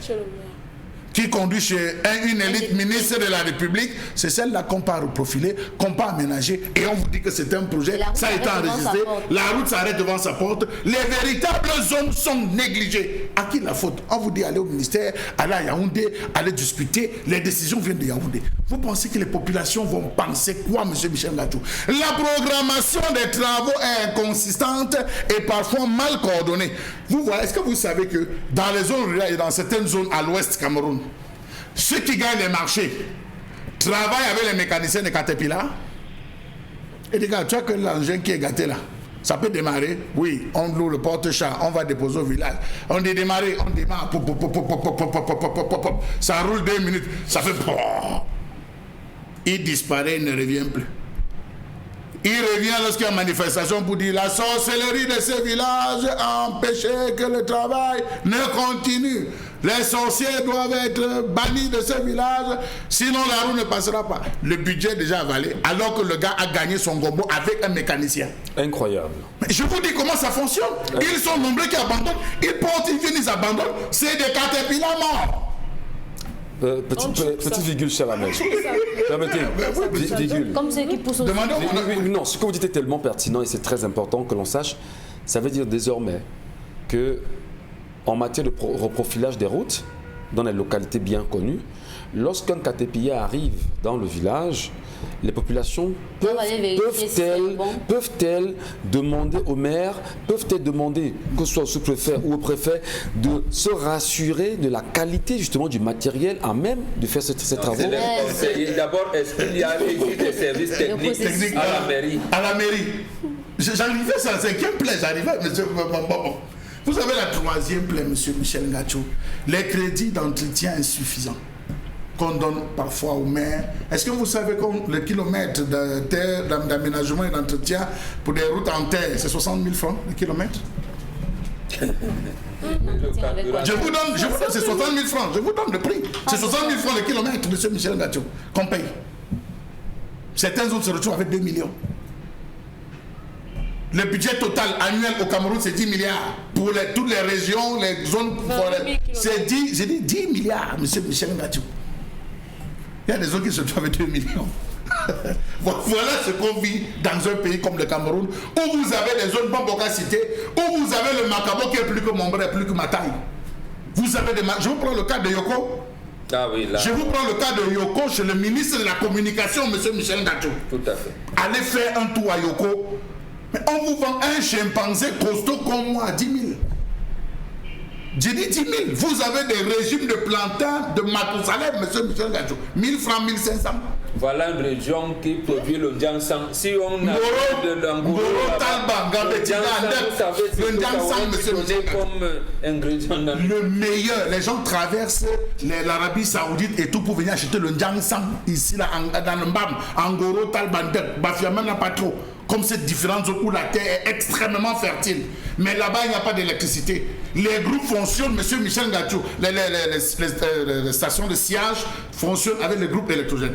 Quatrième problème, monsieur Michel Ngatsou, l'insuffisance des compétences locales pour arriver là, comme Babok disait, où vous avez, il n'y a pas de responsable technique dans une mairie qui vont superviser. Vous avez des maires qui ont développé des budgets, qui ont monté des projets d'acquisition des engins. Mais c'est des engins déjà morts avant leur arrivée. Je vous ai dit, ça démarre, ça fonctionne un peu. Vous avez vu, ça marche. Marche avant, marche arrière. Marche avant, applaudissez pour le maire. On applaudit, on coupe le ruban. Ça ne va plus jamais démarrer, monsieur Michel Ngatsou. Et vous croyez que vous avez des engins? Vous n'avez pas. On ne procède pas à l'inventaire. L'inventaire des agriculteurs dans chaque zone. Le nez a combien d'agriculteurs? De grands agriculteurs qui ont besoin de pistes pour acheminement. Mais monsieur Michel, non, le ministère ne travaille pas. Mais deuxième petite virgule, je voudrais également ici parler sous le contrôle de ceux qui nous regardent dans le Mungo. Comment comprendre que très souvent, d'ailleurs en respect avec nos frères du voisin du Gabon, que nos frères gabonais, parfois traversent la frontière, vont jusque dans des champs acheter des vivres là-bas et retournent au Gabon. Comment font-ils? Monsieur Michel Ngatsou, vous prenez ici dans la zone de Yabassi, vous prenez le nord Makombe, mais vous avez des gens qui préfèrent arriver, ils louent des camions militaires, Ces gars, quand ils arrivent, ils louent des camions militaires, il faut le dire. Des camions militaires qui entrent. Oui, je dis ils louent des camions militaires, je ne sais pas comment. Ils louent des camions militaires. Qui vont jusque dans les champs. C'est-à-dire que le planteur, dès que tu commences à la sémence. Ils viennent avec des camions militaires, on charge dans les camions militaires. Vous savez que les camions militaires, partout, ça passe n'importe où. Ils récupèrent et ils ressortent des forêts tranquillement. Où les dîners les attendent à un certain endroit. On décharge, on met dans les dîners, on bâche et ça continue le chemin. Le dernier point, M. Michel Ngacho, c'est que les politiques et programmes de transport au Cameroun, les politiques ont été axés vers la construction des routes conventionnelles. Vous arrivez dans une zone, je prends Bazou, je peux prendre Tonga, je peux prendre, je sais pas moi, Makenene, je peux prendre Bafia, je peux prendre Kenzu, je peux prendre Bengbis. Mais vous vous rendez compte que là-bas, on se contente de ne faire que la grande route. Où les gens vont défiler devant le maire, ça va jusqu'à la sous-préfecture, ça va chez le maire, à la mairie, ça ressort directement du village et ça continue. Absolument. Les différents axes n'ont pas de route. Donc je pense que les fonds alloués, M. Michel Ngacho, vous avez la Banque africaine de développement, vous avez la Banque mondiale qui accorde des financements. Ces financements vont où? Et il y a trop de détournements dans l'aménagement, le reprofilage des routes et des pistes rurales. Vivement qu'on commence à lancer un audit. Merci. Il faudrait qu'on lance un audit. Audit, justement, nous interpellons en même temps les organismes qui aujourd'hui veillent sur la gestion de ces routes au Cameroun. Que nous disent en réalité ces organismes qui y travaillent? Est-ce qu'en fait le Consupé peut enfin intervenir dans des projets pareils? Si le Consupé peut servir à quelque chose de si intéressant pour le Cameroun, voilà les réalités sur lesquelles on attend ce Consupé. Si la CONAC peut également enquêter et nous donner des résultats au plus vite, ça pourra encore servir et montrer aux Camerounais exactement à quoi servent ces institutions aujourd'hui. Les messages de nos téléspectateurs, vous êtes très nombreux, madame, monsieur, à réagir. Karine Sontia, vous les prenez pour nous ce matin? Oui. J'attends aussi le son. Oh. Vrai, quand une femme reste au Cameroun et son mari au Congo, elle-même, elle sait que son mari doit entretenir le moteur de temps en temps. C'est pas sorcier. Moi, le beau, je ne dis rien. Au contraire, je nie jusqu'à le feu sort. Je parle juste avec le mari de ma soeur pour qu'il n'affiche plus en public n'importe comment, rien de plus.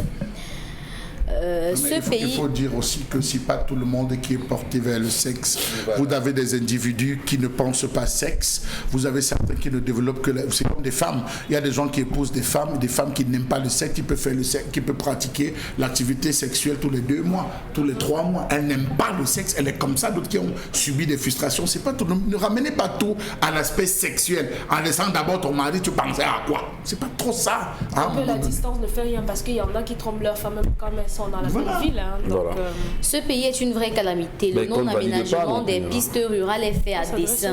Car pour empêcher le développement rural et surtout tuer l'agriculture, allez à Mian. Là où le chef avait refusé le saut maçon du sous-préfet.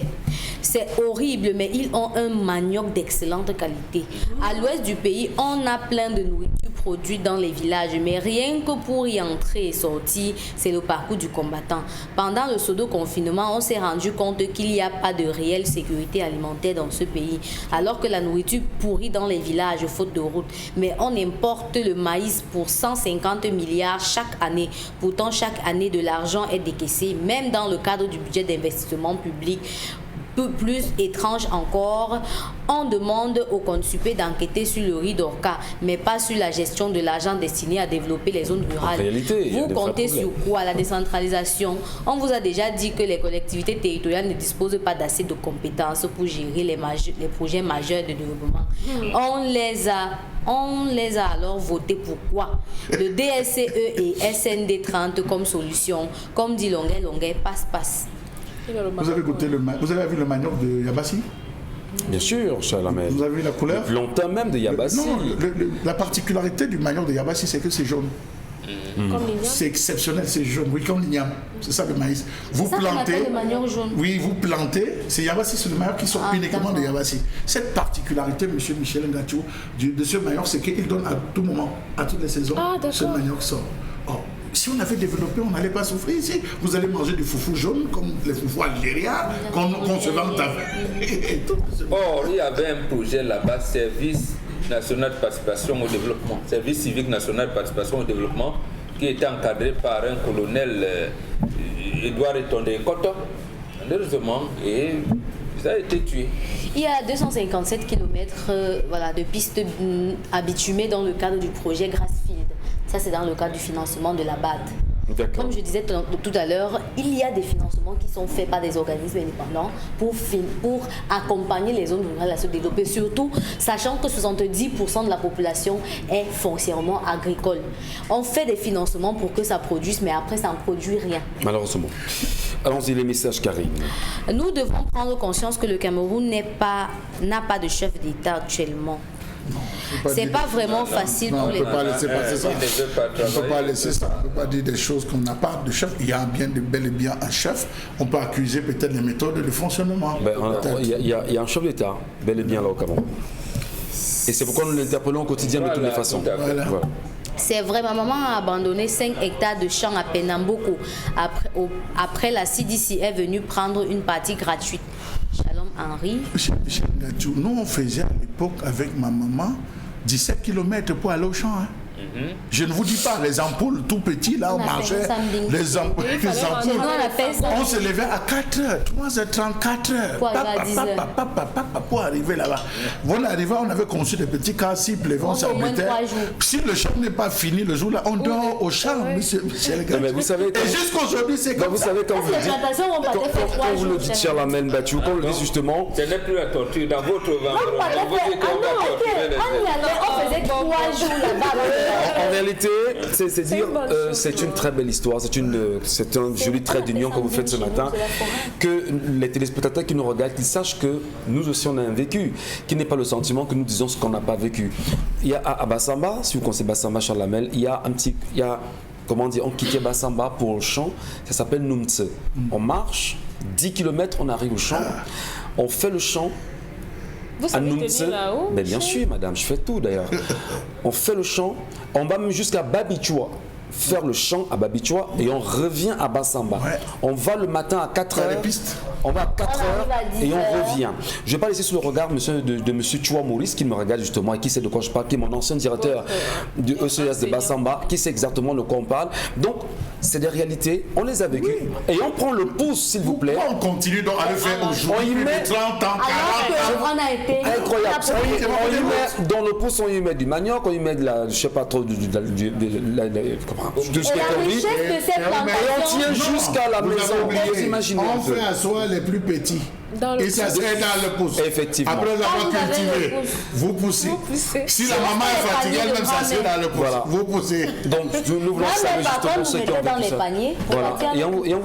Mais moi, je pense que ce qui est réel, c'est qu'en réalité, quand même, en 2021, est-ce qu'on devrait en être là aujourd'hui? C'est ça la question fondamentale.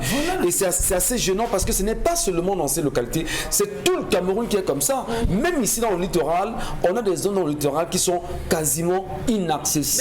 Parce qu'il n'y a pas de... C'est bien dommage. Allez, on va marquer une pause, madame, messieurs, avant de revenir sur la revue des réseaux sociaux qui est très chargée ce matin. Qu'est-ce qui s'est réellement passé justement dans les stades hier à la rencontre avec la rencontre entre les Lions et les anciennes gloires du football camerounais? Attention, les mots, c'est très compliqué. On en reparle.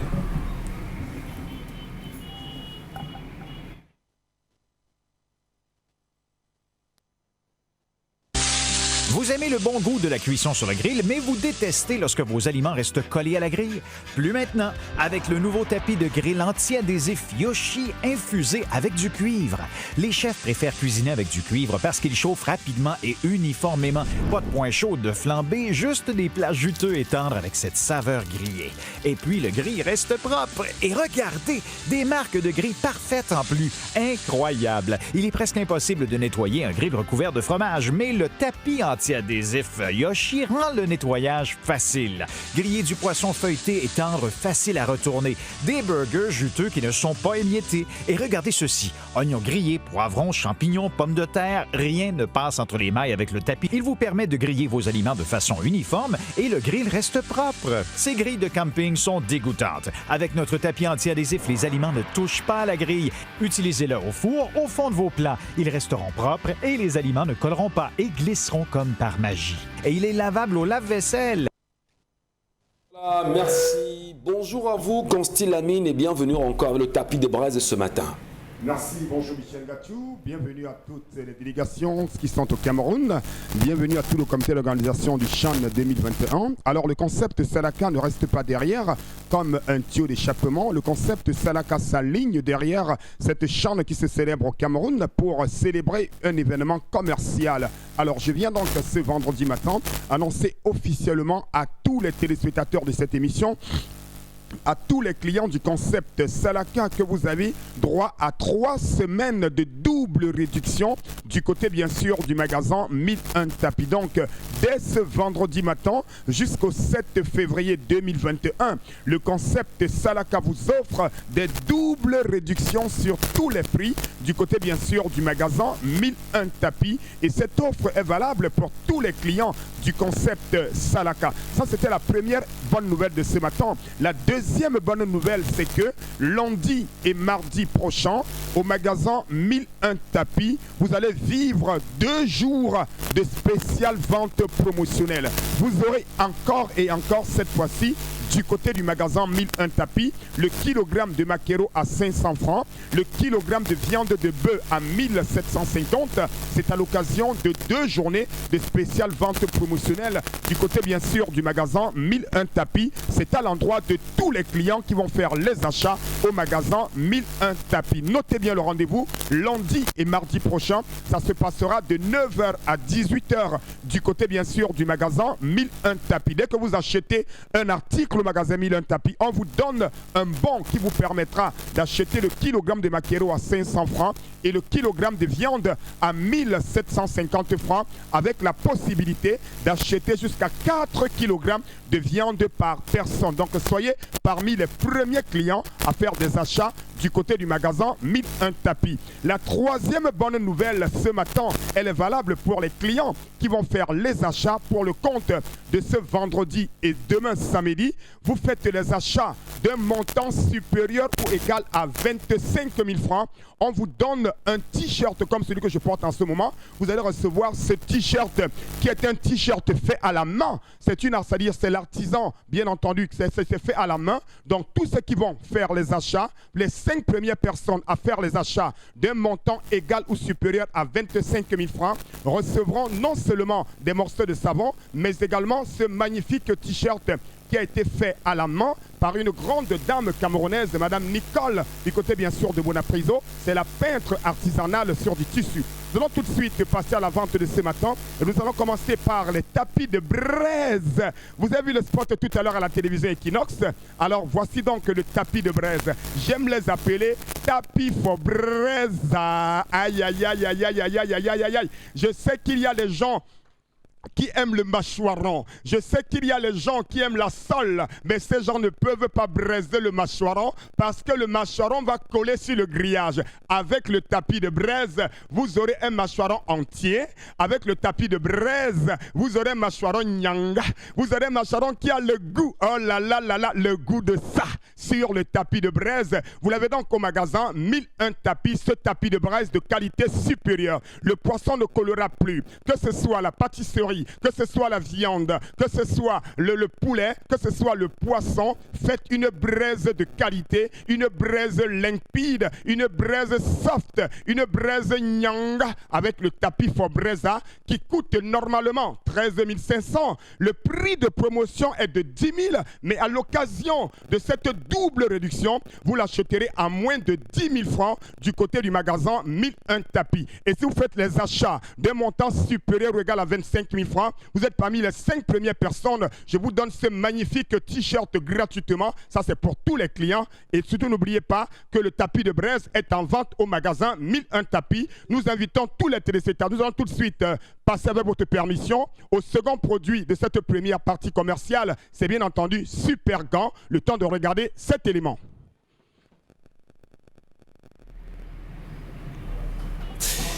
Allez, On va vous dire merci infiniment, Consti Lamine, pour ce passage ce matin et merci pour le temps d'antenne qui nous a été consacré pour le dire. Donc, madame, monsieur, nous poursuivons l'émission avec vous à l'instant avec la revue des réseaux sociaux. Et dans cette revue des réseaux sociaux, Karine Santia, vous avez des choses importantes à nous dire ce matin. Qu'est-ce qui s'est passé sur la toile? Le retour des violences en milieu scolaire. 2 élèves hier au lycée de Ndogrim qui est situé à PK12 ont eu une bagarre. Ils ont bagarré et l'un d'eux a utilisé un matériel coupant pour entailler le visage de son camarade. Il est juste âgé de 15 ans et lorsque vous regardez son visage, il est très innocent, mais vous n'en croyez pas vos oreilles de ce que vous entendez. Ce jeune garçon a entaillé le visage de son camarade, sauf que la toile a annoncé que son camarade blessé est décédé, mais que non, il n'est pas décédé. Il a été soigné. La direction du lycée nous annonce qu'il est déjà rentré chez lui. Alors, c'est une situation qui est assez quand même pertinente et préoccupante. Depuis hier, ça fait le tour de la toile. Beaucoup de jeunes se posent la question, enfin, beaucoup de familles se posent la question de savoir exactement ce qui s'est passé. C'est vrai que nos reporters s'y sont rendus en même temps, mais des informations relèvent, comme vous l'avez très bien dit Karine, d'un combat, d'une bagarre entre enfants pour des raisons de 50 francs. Quand l'argent divise et dans les établissements, qu'est-ce que ça peut bien inspirer, Dominique Audrey, de pareilles situations? Si on commence à lire les commentaires qui sont diffusés ce matin. Moi, généralement, ce genre de bagarre, de dispute intervient par rapport à mon vécu. Ouais. Ça intervient lorsque des élèves se retrouvent à jouer, comme on dit généralement, la carte. Et parfois également, lorsque quelqu'un a fini, il a eu l'argent et il veut partir. Je crois que généralement, c'est à ce moment-là que ça se pose. Et maintenant, il faudrait aussi que les gens fassent un peu attention à ce qu'on dit sur la toile. Parce que moi également, ce que j'ai lu, c'est que le jeune homme est décédé. Oui, ça allait un peu dans tous les sens. Donc, il faudrait un peu de mesure, un peu de retenue lorsqu'on veut émettre des avis par rapport à une situation. Du moins se rassurer de ce qu'effectivement il y a eu mort d'homme avant d'affirmer quoi que ce soit en réalité. Oui, de dire des choses comme ça. Donc oui, c'est ça. Il faut toujours investiguer un tout petit peu quand même. C'est vrai qu'avant de dire quoi que ce soit sur Internet, rassurez-vous que vous avez la bonne information avant de faire une quelconque publication. Et même lorsqu'on l'a fait, il faut avoir la maturité nécessaire pour revenir corriger ce qu'on a dit qui n'était pas vrai. Bon, en attendant de fuir Facebook et WhatsApp, je ne sais pas où vous irez. On va aller on va aller Mais c'est grave, hein, c'est grave que aujourd'hui les gens ont est-ce que les enfants sont de plus en plus sanguins? Non, est-ce que les enfants ne sont pas de plus en plus violents? Parce que je dis, qu'est-ce qui peut justifier que vous pouvez une affaire de 50 francs entre vous enfants, que vous allez jusqu'à utiliser des lames de rasoir? Ce ne sont pas des enfants. Mais, du moment où on commence à réfléchir on a 15 ans justement, ils sont très jeunes. Mais qu'est-ce qui peut bien pousser deux jeunes pour 50 francs à vouloir se poignarder, se tuer et utiliser des lames de rasoir? C'est quoi cette culture de la violence que le Cameroun connaît aujourd'hui? Non, je crois que ça va au-delà de 50. Ne regardez pas simplement que c'est vulgairement 50. C'est beaucoup plus. C'est au-delà de 50. C'est quelqu'un qui a insulté alors qu'on demandait. C'est quelqu'un qui a... Essayez un peu de discuter avec des gens de cet âge-là dans votre entourage. Regardez la tendance. Ouais. Vous vous rendrez compte qu'aujourd'hui, pour un rien, ils sont prêts à se bagarrer simplement, comme je dis ici. Lorsque les garçons arrivent dans cet âge-là, ils ont l'impression qu'ils peuvent soulever le monde, qu'ils sont tellement forts qu'ils peuvent porter le monde. Et le moindre avis contre, la moindre divergence d'opinion fait qu'ils sont... Là, les hormones sont là et ils sont prêts à se bagarrer. Et c'est tellement dangereux parce qu'ils n'ont pas la mesure. Et ils peuvent se dire simplement, on va se limiter au coup de poing, on va se bousculer et tout. Mais en face, on aura quelqu'un qui aura une lame, qui aura un poignard et autre chose. Mais à cela, j'ai envie d'ajouter qu'on est tous violents. Que ce soit nous, les aînés de ces jeunes aujourd'hui, nos parents, on est tous violents. On est violents dans la manière dont on s'adresse aux gens. On est violent dans la manière dont on se comporte au quotidien. Conséquence, nos plus jeunes frères sont dans la continuité de ce que nous, leurs aînés, leur montrent à la maison. Donc le langage de la violence, c'est tout. En quoi est-ce que nous sommes violents, nous les aînés? Pardon? En quoi est-ce que nous, les aînés, nous sommes Lorsque, à la maison, par exemple, le grand frère gronde la mère ou bien répond mal à la mère, c'est violent, de façon verbale. Non, c'est inacceptable. Voilà. Ça ne se fait même pas déjà, il faut le dire. Si on n'a pas grondé la mère, on a au moins grondé sa sœur ou bien on a engueulé la voisine. Si on est le frère aîné, si on est l'aîné d'une famille, ou bien si on est le frère aîné ou la sœur aînée, et que le cadet pose des actes qui ne tiennent pas, il est évident que l'on prenne les responsabilités en tant qu'adulte et on redresse. Oui, moi... Parce que papa et maman n'ont plus les mêmes forces à un moment donné. Oui, je ne suis pas contre Michel, mais ce que je suis en train d'essayer de dire, c'est que tout l'environnement, aujourd'hui, tout le monde est violent. Lorsque vous montez sur une moto, par exemple, ou que vous prenez un taxi et que vous dites à la personne, vous ne me bâchez pas, on te bâche pas, toi c'est que salope et tout ça.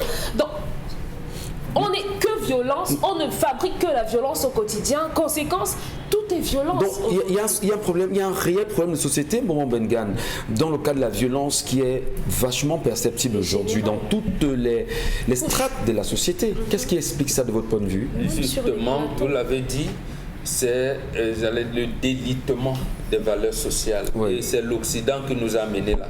Parce que je veux encore voir les gens vous dire, ah oui, vous accusez, vous accusez. Oui, on vous demande mais jusqu'à quand allez-vous accuser l'Occident? Qu'est-ce que vous faites? Parce que l'Occident nous a amenés dans les politiques du genre où c'est ça, où ce n'est pas ça. De leur universalisme. Et c'est ça la théorie de Descartes. On dit on est cartésien, ça c'est des conneries. Je dis bien des conneries. La seule personne qui pouvait aider l'Europe à se développer, il s'est inspiré de nous, chez nous. Il disait en mourant, c'est Francis Bacon, on ne peut commander la nature qu'en lui obéissant. Et l'Occident ne comprend pas ce que c'est. C'est pour ça que quand vous lisez le livre Politique de l'inimitié, paru aux éditions de la Découverte en 2016, il dit quelque part, les sciences sociales se sont avérés incapables de reformuler radicalement les débats et les problématiques en Occident parce que confortablement installés dans le ronronnement ethnocentrique des méthodes, des concepts et des théories, se concevant eux-mêmes comme fin de l'histoire. Parce qu'à un moment, on vous a dit, oui, on vivait la fin de l'histoire. Après, quand Gorbatchev a saccagé l'URSS, oui, les historiens vous touchez Gorbatchev, on peut parler même de la fin de l'histoire. Quand vous touchez Gorbatchev, nous on peut bien éloigner les Camerounais sur l'histoire, sur la situation.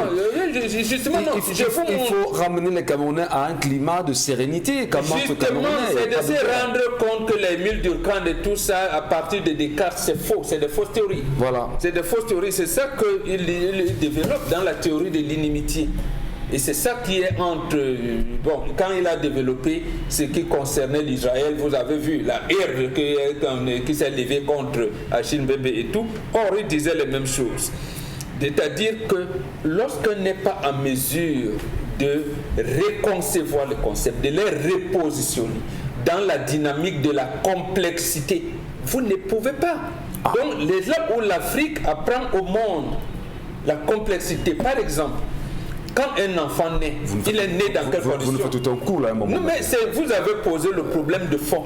Ouais. Moi, je ne suis pas deux enfants qui bagarrent. Il y en a un qui a poignardé à mort son camarade au lycée de Dedo. Là-bas, maintenant, on avait tué ce professeur ici. Nous, en Afrique, on est en mesure de déceler ça si on nous laisse faire. Quelle est l'âme de Dieu qui sommeille en cet enfant? Pourquoi je lui donne le nom de Niem, de Bouef, de Sikati? C'est ça, de Bouemba, de tout. Donc, pourquoi on donne les noms? Quelle est la signification? Aurait-il un nom violent? Aurait-il un nom de tueur? On peut vous donner le nom de Niem qui veut dire la mort. Précisément, le rituel, c'est que cette famille où les gens mouraient, on va dire, nous allons vaincre la mort. Donc ici, on ne va plus mourir très jeune. D'accord. Puisque tout le monde est appelé à mourir, la mort n'arrachera plus de manière très tôt nos enfants. Voilà comment ce nom arrive. Donc ici, avant d'arriver au tramol, au ceci, on doit savoir, et c'est ce que je vous disais dernièrement, il s'est passé un colloque en Afrique parce qu'on a dit ça le premier jour où on a commencé à parler de la parenté responsable. C'est un colloque qui s'est tenu à Yaoundé pour tous les États de l'Afrique noire francophone. Et même anglophone, l'Afrique noire d'ailleurs. la famille en Afrique noire. C'était du 6 au 11 avril 1987 à Yaoundé. Donc, quand on a dit comprenez vos enfants, mais aujourd'hui, papa n'est pas là, maman n'est pas là. D'abord, quand vous faites votre enfant, on lui donne le nom de Brenda, de Fallon, de Carrington, des choses comme ça. Et voilà. Carrington représente quoi? On va bien des choses. Donc, allez. Vous n'avez pas, vous ne savez même, après, vous l'amenez à l'église. Baptême, Dieu d'appel, il s'appelle. Voilà des choses. C'est ça, donc, on va aboutir progressivement. Ça a une incidence. Voilà. Mais quand vous donnez votre nom, j'ai un ami qui s'appelait Bengan, il était un bonbon. Tu t'appelleras Bengan. Il va y chercher à savoir, mais Bengan là, c'est même qui? Voilà comment nous on nos enfants. Merci beaucoup. Et on avait la possibilité. Si quand vous baptisez un enfant, dès le baptême, la marraine et la parraine oublient même qu'ils ont pris l'engagement devant Dieu, qu'ils vont amener cet enfant sur les voies de Jésus. On a d'autres sujets, je vous en prie. Charles Hamel apprécie rapidement et puis on passe au deuxième sujet, Karim. Monsieur Michel Ngachou, à l'époque, on avait des quartiers comme Messa et Yaoundé qui ont connu des grands joueurs comme Tassi. On avait un autre quartier comme Tinga qui a fabriqué beaucoup de volleyeurs, beaucoup de joueurs. Il y avait le sport partout. Tout à fait. Voilà, parce que le ministre Georges Ngango, le ministre Fofé ont travaillé à ce que chaque quartier, Mélène avait, Obili avait sa zone, on organisait des aires de jeu. Des aires de jeu, les gens se distrayaient, il y avait des monopolies, des cours de Monopoly, des Scrabble qui étaient organisés, on occupait la jeunesse. Aujourd'hui, au lieu de proposer des modèles politiques, dès que vous proposez un sujet sur Camto, on vient vous attraper, les hommes vous giflent, vous tabassent, on vous fait asseoir à même le sol. Au lieu de proposer des modèles politiques, des modèles sportifs, des modèles culturels, des modèles économiques, qu'est-ce qu'on propose aux jeunes? Des modèles de richesse, des jet-setters. Comment vivre heureux au Cameroun? Avoir des grosses voitures, écouter la musique des rappeurs, s'habiller sans avoir de métier. Sans avoir un quelconque métier, monsieur Michel Ngachou. Comment on a fait pour vaincre la violence à Harlem, à Brooklyn, à Times Square? Comment est-ce qu'on a fait pour vaincre la violence? C'est avec le sport, c'est avec des aires de jeu, amener les jeunes à pouvoir produire. Au Cameroun, donnez-moi un Douala, c'est un endroit là où on peut s'amuser. Vous dites l'amuser? Douala 5, je dis un jeune peut se détendre, peut faire le jouer, peut pratiquer une activité sportive. Donnez-moi à Douala 5 un endroit où on peut, ou à Douala 3, où est-ce qu'on peut? Parce que Dorem est en cheval entre Douala 5 et Douala 3. Où est-ce qu'on peut s'amuser? Il n'y en a pas. Vous savez, aujourd'hui, les jeux de hasard qui sont entrés dans la vie des jeunes garçons, vous avez aujourd'hui les cartes, les parlements qui sont créés. D'où vient-il qu'un enfant de 13 ans veille jusqu'à 2h du matin? Son père entend comment il entre à 2h du matin. Tu étais, papa nous était devant la cour là, je causais avec les gars du quartier. À 13 ans, tu causes quoi? De quoi? Et vous avez des brigades de police qui passent, des gendarmeries qui passent dans la patrouille, qui ne s'intéressent pas à ce type de jeunes. Voilà là où il faut dire. Monsieur Michel, aujourd'hui on n'est pas plus violent qu'hier. Hier nous avons ce qu'on appelait l'armée cinglée. Je peux vous citer plein de gars, des journalistes là, aujourd'hui avec qui, à Biémassi, il y avait le désordre. Je peux vous en citer aujourd'hui. La briqueterie, où vous touchez un enfant, c'est tout le quartier, on avait les marmites, les couvercles, mais on allait faire il n'y a pas de violence aujourd'hui. Mais la violence à l'époque était grave. Sauf qu'aujourd'hui, c'est accompagné de drogue, c'est accompagné de beaucoup. Donc, Bombogla dit, j'estime que le ministre des Sports a échoué. Les différents ministres des Sports ont échoué. L'entrepreneur en chef a échoué lamentablement. Je précise bien lamentablement, parce que le jeune aujourd'hui, à défaut de développer l'activité, de développer les muscles, on développe le cerveau. Quel endroit peut développer le cerveau? Merci. Karine Santia, autre sujet, je vous en prie. Oui, on parle de ces 6 élèves du lycée bilingue de Menganga qui ont été arrêtés par la gendarmerie en possession des ossements humains qu'ils tentaient de vendre. C'est encore important. C'est la C'est continuité. très important, c'est la continuité, monsieur Michel. C'est très important, d'accord.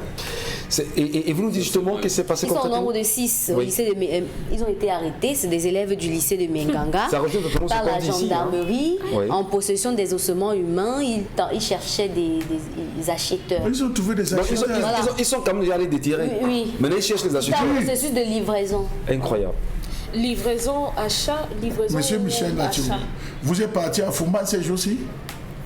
J'ai fait un tour à Fumban. Nous, on travaille tous les À Fumban, jours. monsieur Michel Gatchou, Jusqu'à dimanche. toutes les familles ont construit des cases, enchaîné les portes. c'est- Je dis ce qui se passe à Fumban, je vous le dis aujourd'hui. Coupa Mata, puis Dimon partout. On a construit parce qu'on dit que les exhumeurs sont partout. Mais en venant, on monte des murs, on ferme avec des portes en fer, on met au moins 12 chaînes. Mais jusqu'où, regardez, jusqu'où on a amené le pays. Permettez, je pose une question qui peut être bête, entre guillemets, je dis ça comme ça. Que font les chefs, les autorités traditionnelles face à des histoires pareilles? Parce que, Est-ce qu'on les a écoutés? On les a impliqués? non, je pose ma question trivialement. Sincèrement, ça peut sembler violent puisqu'on parle de violence à l'instant. Où sont les abeilles? Monsieur Michel, qu'est-ce que pourquoi vous laissez des gens faire ça? Michel Ngachou, Que font les autorités traditionnelles? vous nous parlez Les de notables des Bassamba, villages, etc. Vous nous parlez de Bassamba, monsieur Michel Ngachou. Quand on enterre un camp à l'ouest, la première chose qu'on dépose sur la tombe, c'est quoi? La tôle. On met la tôle et on prend un caillou, on pose dessus à l'ouest. Oui. Vous avez entendu qu'on a volé cette tôle? Pas du tout. Vous interpellez Même les le chefs caillou se traditionnels, pourquoi? déplace. J'ai dit même, le caillou même se déplace. On ne touche pas, c'est des choses qu'on ne touche pas. Dans certaines zones, plus on descend vers ici, on construit 4 S'ils vont jusqu'à le faire, s'ils vont jusqu'à le faire, Charles Armel, et que l'on regarde faire, est-ce que c'est en montant, je sais pas, des grandes barrières, des clôtures, que l'on résout le problème? Moi, j'interpelle humblement et respectueusement les autorités traditionnelles. Non, Qu'est-ce qu'ils ils n'ont font rien dans à ce faire. cas-là? Je vous donne un cas. Novembre 96, on dit un Nigérian a coupé la tête d'un jeune 11 ans ici. Vous allez voir, il est aujourd'hui avocat, il était procureur de l'époque Biton, maître Biton qu'on l'appelait aujourd'hui. Il y a un gérant de boîte de nuit qui est impliqué, les commissaires de police sont impliqués là-dedans. Le Nigérian dit, on lui a demandé la tête, le crâne, on commence à vous présenter. Non, on lui a demandé les ossements, pas le crâne. On lui a demandé, vous savez ce qui est arrivé à Biton, il est là. On lui apporte 15 millions pour détourner le projet. Il prend les 15 millions, il l'épingle dans le dossier. Quand il l'amène au tribunal, au lieu de le laisser poursuivre, non, on le transfère à Bafoussam et c'est lui, Biton. Il passe souvent à regard social, c'est un consultant d'Equinox. Il a été rétrogradé au sein de la magistrature. Il est d'ailleurs passé devant le président de la République pour justifier pourquoi on le rétrograde, pour qu'il plaide. Il a été rétrogradé. Et on a amené la presse camerounaise au point où on était perdu. Qu'est-ce qu'on demandait? Les ossements ou le crâne ou de ceci. Et quand ça arrive à ce niveau, c'est pour cela que je vous dis, l'autorité traditionnelle africaine, et Cameroun en particulier, a voulu, et nous souhaitons que justement qu'on intègre les us et coutumes dans le corpus des lois. Mais maintenant, lorsque Mbombo va procéder à une cérémonie d'attribution du nom, on va dire pratique de sorcellerie. Le code pénal condamne la sorcellerie. Et lorsque je vais donc enterrer, j'ai dit, le pasteur, le prêtre, mettez-vous de côté. Dans mes concessions, personne ne peut exhumer ici. On va dire, il va faire la sorcellerie sur les tombes. Il va faire. Voilà la situation dans laquelle nous nous trouvons aujourd'hui. Donc c'est à vous de voir. Appelez-nous pour enterrer les gens. N'appelez plus le prêtre ou le pasteur. Merci beaucoup, mon Benga. Merci à vous, effectivement. Et c'est très important d'appeler désormais les autorités traditionnelles avant d'enterrer chaque corps. Certainement, il y a un travail. Non, mais ils sont là. Ils sont là. Non, monsieur Michel, tu ne dis pas non. Dans les villages aujourd'hui, on a interdit même de venir enterrer le corps, vous disparaissez. Il y a chaque quartier, vous devez enregistrer les causes du décès auprès du chef de quartier. On n'a pas le temps, Chalamel. Vous êtes en train de tirer sur les chefs traditionnels. On n'a pas tiré, on a interpellé. C'est très important. Il faut interpeller comment il faut. Est-ce que vous les laissez faire le qu'il soit plus présent, c'est important. Non, je vous en prie. Vous avez les familles. Quand papa meurt, vous devez appeler le chef. Nous, on va faire notre conseil. Merci. Vous ne venez même pas le consulter. Merci à vous. Pour le jugement des Merci à vous, Bonbon. Merci Charles Lamel, merci Karine, merci Dominique Audry. Madame, messieurs, prenons rendez-vous lundi lorsqu'il sera 10h. Mais entre-temps, très bonne fête justement du Chan. Observons et restons vigilants. Fête du Chan.